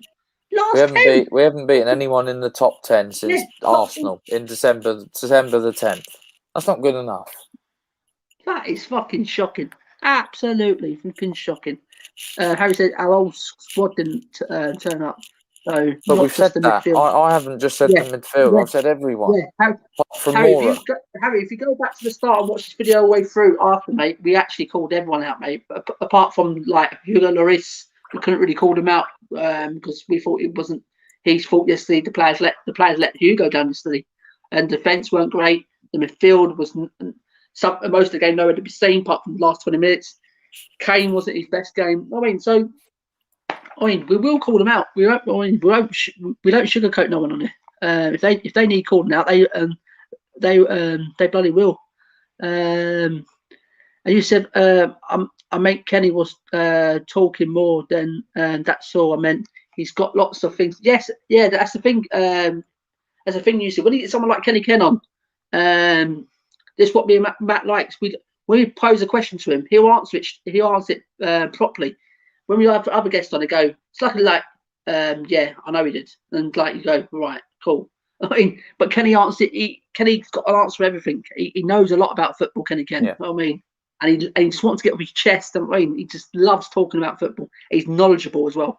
I mean, so I just love sitting there, just watching, just listening to him. It's brilliant. But I know what you're saying, Yusuf. Harry says Wolves will be stupid to take Doherty. Yeah, flipping out. I'll flipping drive him there, me personally. Yusuf, I mean, Ndombele got the strength and the dribbling, but sometimes it is slow with dribbling, which ends the counter attack. I think. No, not really, mate. It's just, to me, with Tungy, when he does, as what Matt said, when he does get the ball and drive, he's brilliant. He's absolutely probably one of the best in the league at it, doing it, but he don't do it consistently. He doesn't do it enough for us. You know what I mean? He only do like once or twice in the game, Matt, and he'll just like frizzle out. You know what I mean? Yeah. We'll have to see him like a Yaya Toure, because Yaya Toure used to be on the ball all the time. He was absolutely. This is what I thought we was going to get in. Okay. Well, I think he can turn out that way. I think for him to turn out that way, we need an extra. We need to go free in midfield, especially against the bigger teams. Harry said, "I'm off, lads. Come on, you Spurs, keep up the work." Thanks, Harry. Thanks for coming on, pal. Thank you very much. You said bye, Harry. Bye. Jonesy said, "I think Doherty would have been taken off had we not used a sub on Son the first half. After that, we know that Bale and Tungy can't last 90 minutes. They should do though. As they're professional footballers, we can't just keep going on like this and saying, oh, do you know what? We've got to save a sub because Bale and Tungy can't last 90 minutes. If they can't last 90 minutes, it should be at the football club. They should be playing football. Shouldn't even be in the squad. Shouldn't be picked. Exactly. They've been paying. Bale's been paying over 300 grand a tank, half his wage at Tottenham. Tungy's getting over 200 grand a week. What just to play 50, 60 Bale minutes? got taken off because he wasn't tracking back. It's as simple as that. And he wasn't really doing much effectively in the middle. That's what I'm trying to say. We want players who's going to actually last 90 minutes. I mean, not 60. That's no good to us. You know what I mean? You said, how is your dad, Matt? How's your dad's mood, Matt? Do you know what? He's actually all right. It's me that's been in the we were singing. We were just singing. We were just making up songs there about Doherty. We were just saying. I was going, Doherty shit. He was singing, and we kind of had a laugh about it. But yeah, he's questioning certain players. He's not sure on Ndombele at the moment whether he thinks he's good enough. He said Doherty's not good enough for Tottenham. Yeah, he's all right though.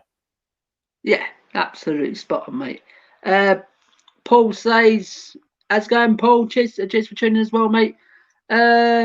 It's not the quality of Ndombele and Pierre. And the problem yesterday was they basically had 4 in midfield, and we only had 2. And then Pierre was helping out Doherty, so we only had Ndombele. We had no midfield. But that's down to Jose, though, Paul. He should have sussed that from the word go. If he saw this happening, he gets paid £15 million a year. That's what Matt says. You know what I mean? To change things. I mean, you don't have to have change. Just keep change at half time, and you should be able to do tactics during the game as well. The Mourinho I saw when he first arrived, I don't know if you remember that Champions League game where Eric Dyer got subbed off. Do you remember? Just it was like 20 minutes into the game, and he brought on someone straight away. Yeah. But it seems to me like that ability's kind of gone. Like he just won't do it. He used to be ruthless and just go, right, this ain't working. Let's get another man in midfield. But what he's got to understand, Matt, he's the boss. He's the manager. He can do what he wants. And he should be going. He should not change his ways. I mean, he done that, as you said. We've seen that when he first came to Eric Dyer. That should be. He should have kept that. Listen, but he's not a manager. He's classed as a head coach. You know, same as Pochettino. And that's why he has no say over the transfers. And that's the problem. You don't have a manager. He's a coach. No. What Nom's out on the playing field. Oh, I see. On the playing field. Yeah. So he done that against Dyer. Yeah. And you say, listen, guys, what I've done there, yeah, right, it's going to happen to any one of you. If you don't flipping think, I don't care if you only pay 10 minutes, you're off. Yeah. Simple. Yeah. You're going to perform. And that's what he should have done with Dockett yesterday. Yep. First 20 minutes, he saw you fucking playing shit, you're off. Get off. But on. It's his arrogance, mate. He couldn't accept that he got it wrong. Yeah. And then he'd have to own up to it. Because if he took him off, everyone would be like, oh, why'd you take him off? Yeah, absolutely. You got it but wrong. Thanks, Paul.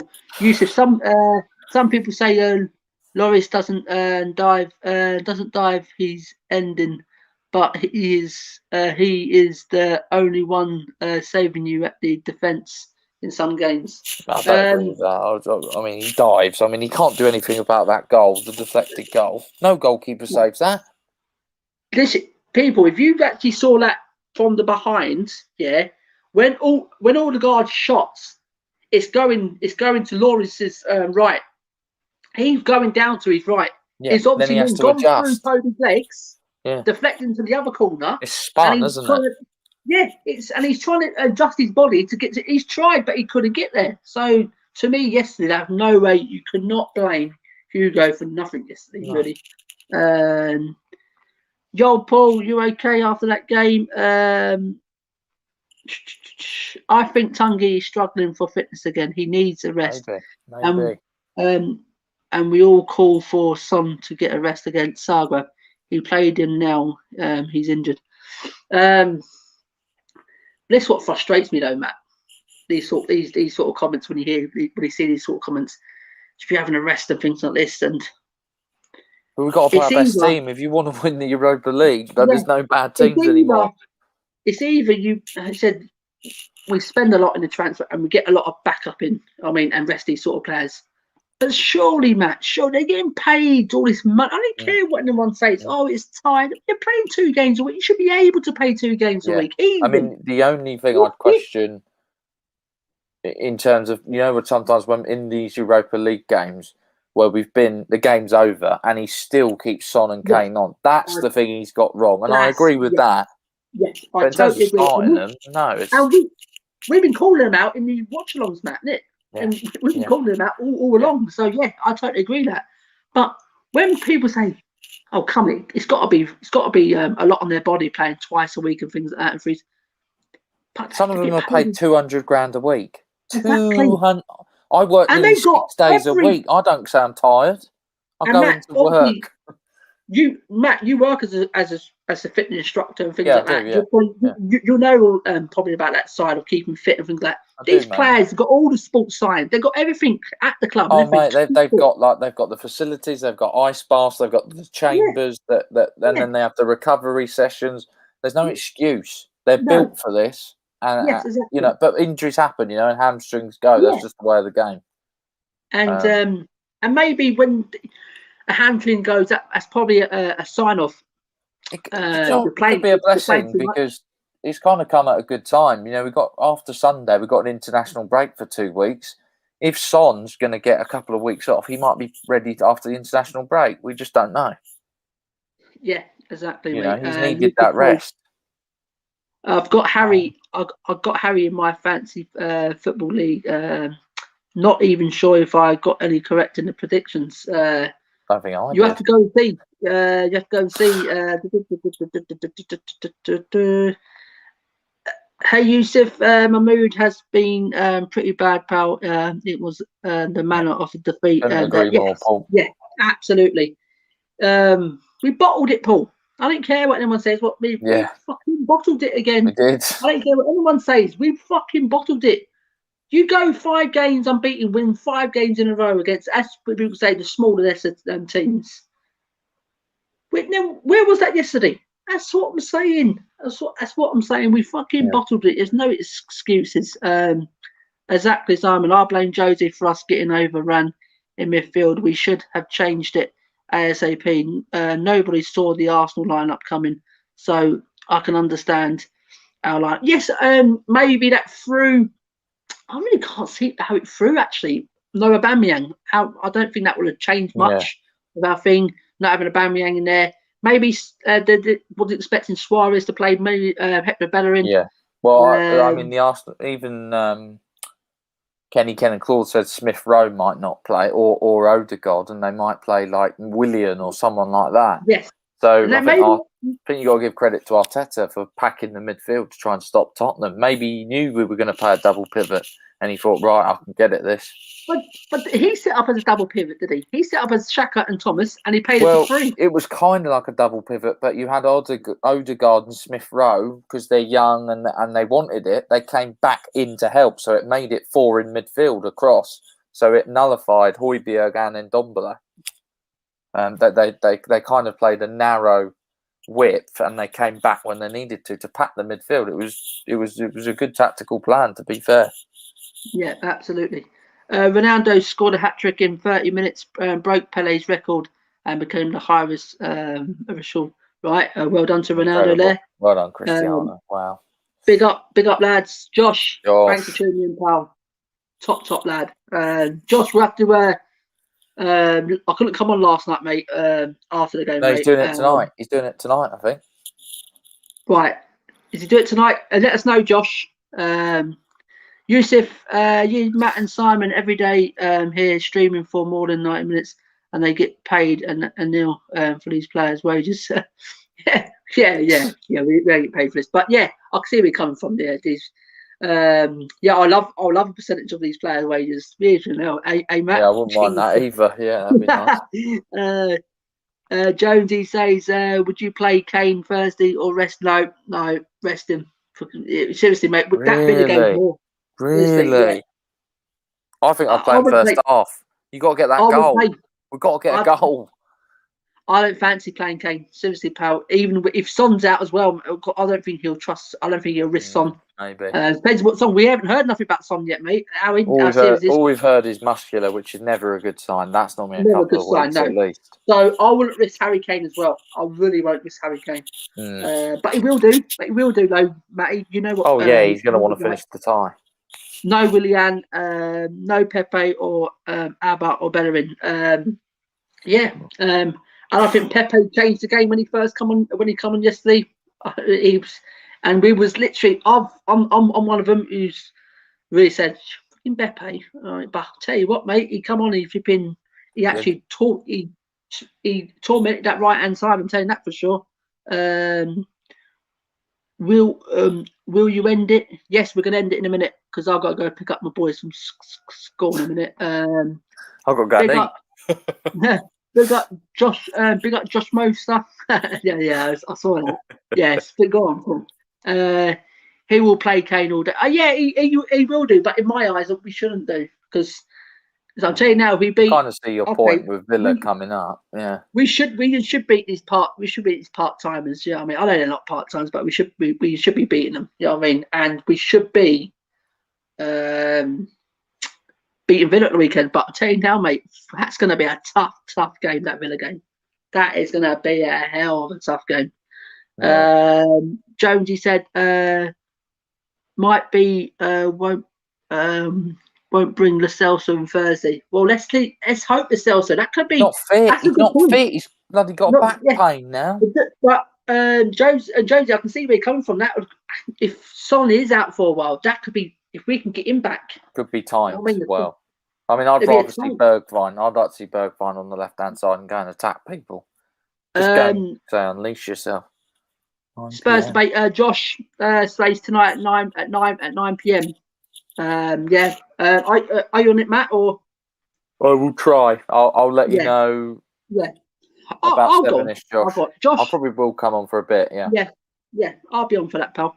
And Yusuf, Abba was benched due to bad manners, or no? He turned up late. Matt actually said it right.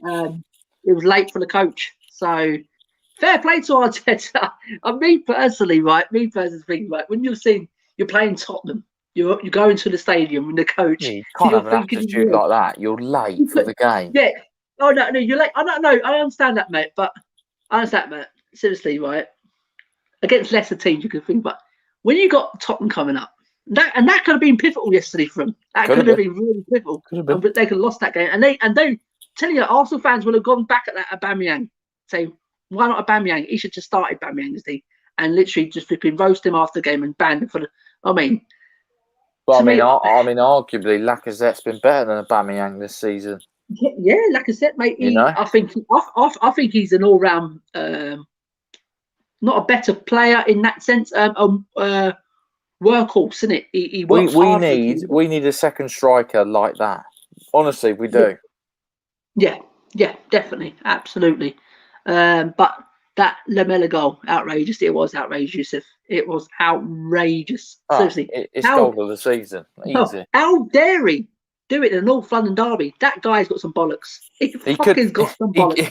He could win the Pushkas Award. Oh God! There we go. We've won something this year. Come on, lads. The sad thing is that you will remember it as a defeat, and a red card, for that guy, absolutely, Yusuf.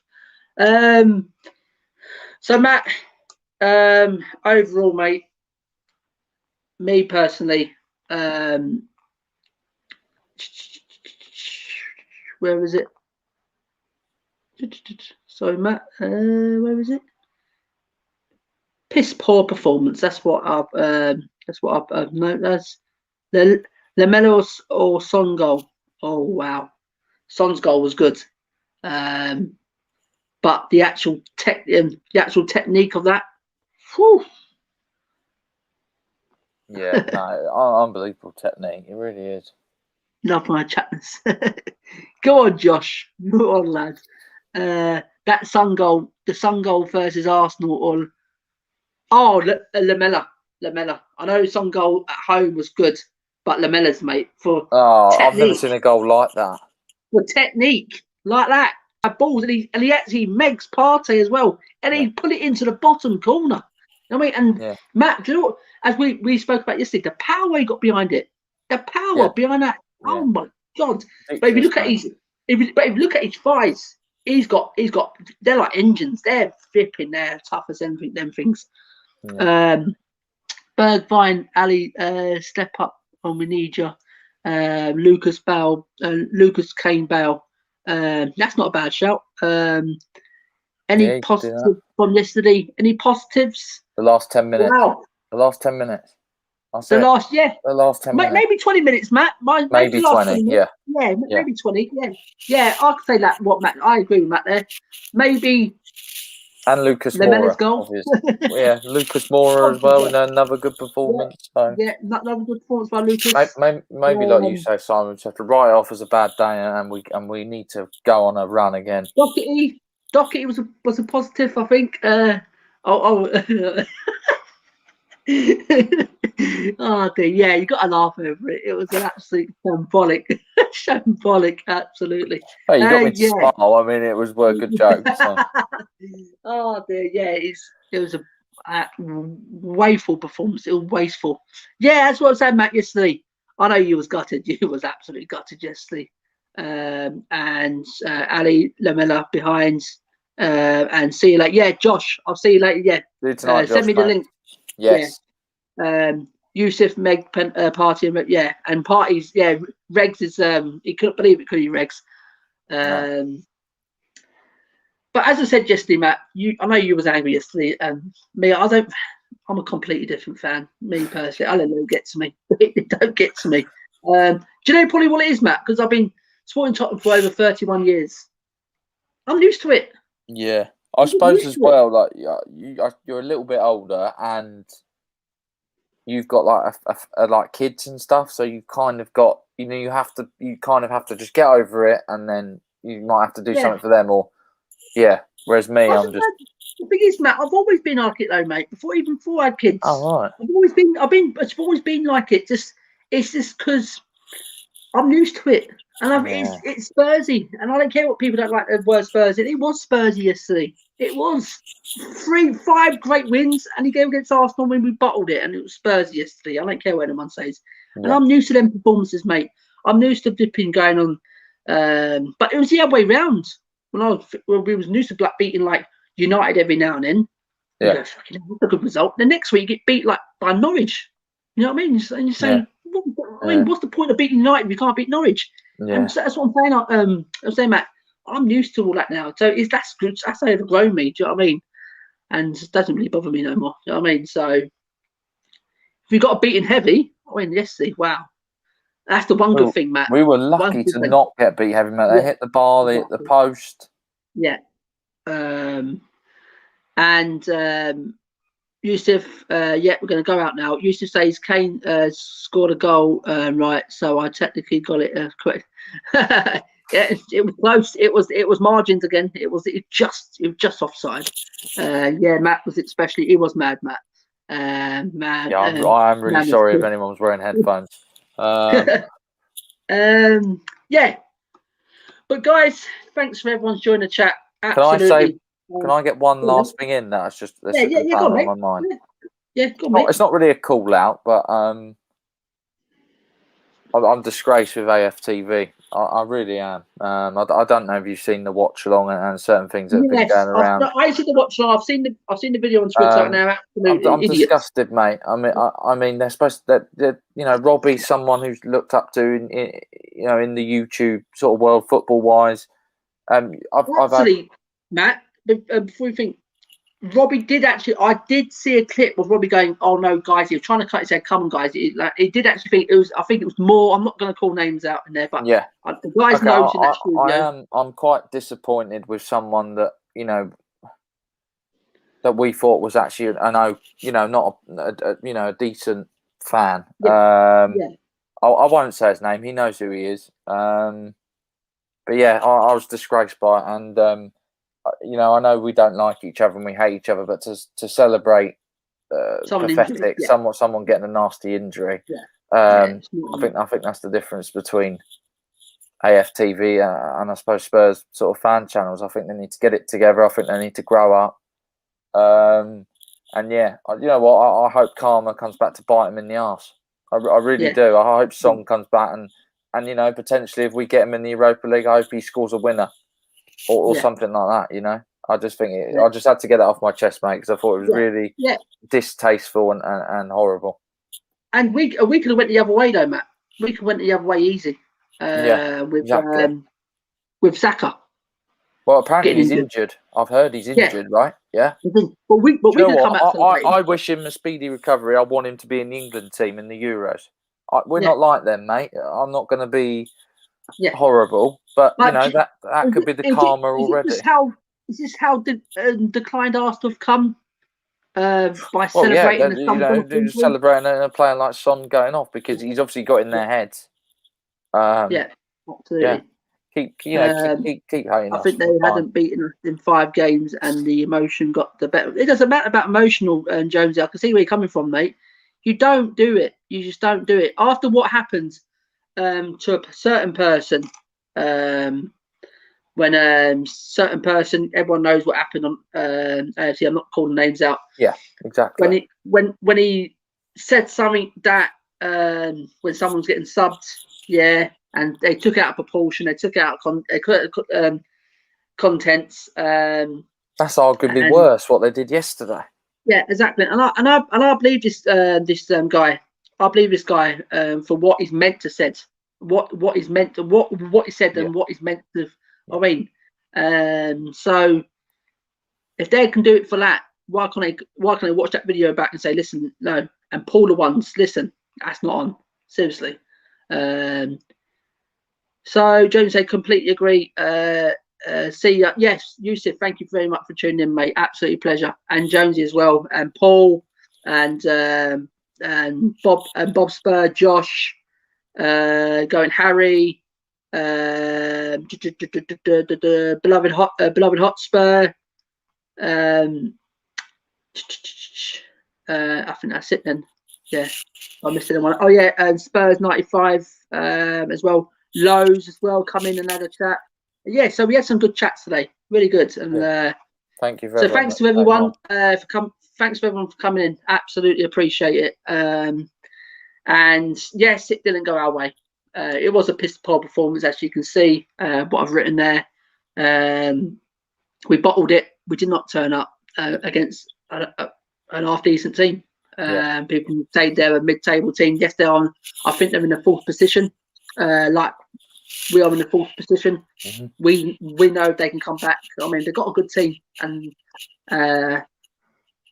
And Josh, he said, "What happened?" Well, Josh, what happened, mate? When Son got injured, they celebrated it. If you go back on the AFTV, you'll actually see it.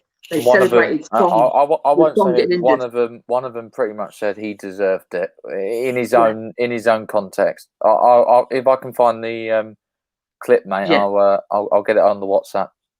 Yeah, absolutely. Yeah, that's what's happened, Matt. Josh. So it was all over Twitter last night, mate, and all that. So, but we'll see you later for that, and we can like tell you a bit. We can tell you a bit more detail because I've got to go pick up the kids in a minute. Yeah. So we've been on for 2 hours, Matt. Kenny Ken, thanks for Kenny Ken for coming in. That's why, Matt, we went back to 12:15 because get Kenny Ken in. Yeah. Have another appearance for Kenny Ken. He was fantastic. He's very knowledgeable. That's what I like having Kenny Ken on. He's not one of these he'll smash it in our faces for a whole hour. That Arsenal beat us. He was pretty good. He's very humble. He was nice. Yeah. He cheered me up as well. He's a very humble guy. Yeah. And like what we did in the preview, we could have gave it to him. You know what I mean, before that game kicked off. Do you know what I mean? Because we was in form and things like that, and they thought we was going to smash them. You know what I mean? So yeah, we could have gave it to him, but we're not like that. As I said, we're not like that. Absolutely. What's the worth being a fan like that, where you're going to flip and just diss everyone every time you get them? We like having people on to have a good conversation with them. It's not all about dissing them all the time because they're a rival fan. That don't mean jack towards me personally. As I say, you leave your rivalries aside. You know what I mean? When the game starts, that's it. You don't like them, and when the flipping game ends, that's it. You forget all that flipping thing. You talk to the rival fans. You know what I mean? So we're gonna end it there, guys. Thanks for everyone tuning in tonight. Been a pleasure. Thanks for Kenny Ken for coming on. Absolutely appreciate your time. Fact for my co-host Matt, always coming on, always being here. It's been brilliant. I think we've had a couple of hours of Tottenham therapy again. We have. It's probably cleared Matt's mind a bit. And thanks for everyone who's joined the chat. Josh, we'll see you later, mate. See you later, Josh. Yeah, absolutely. So, guys, thanks for everyone. As I said, we've been Premier Hotspur TV, guys. I've been Simon. This has been Matt, co-host of the channel, and we had Kenny Ken earlier. Thanks for Kenny Ken tuning in. Have a great afternoon, guys, and we'll see you tomorrow, guys. Tomorrow, guys, is the Unbiased Premier League show results, and we'll give you the update of the table. That'll be interesting to see. So have a good rest of the day, guys, and we'll see you then. And we'll leave you with this.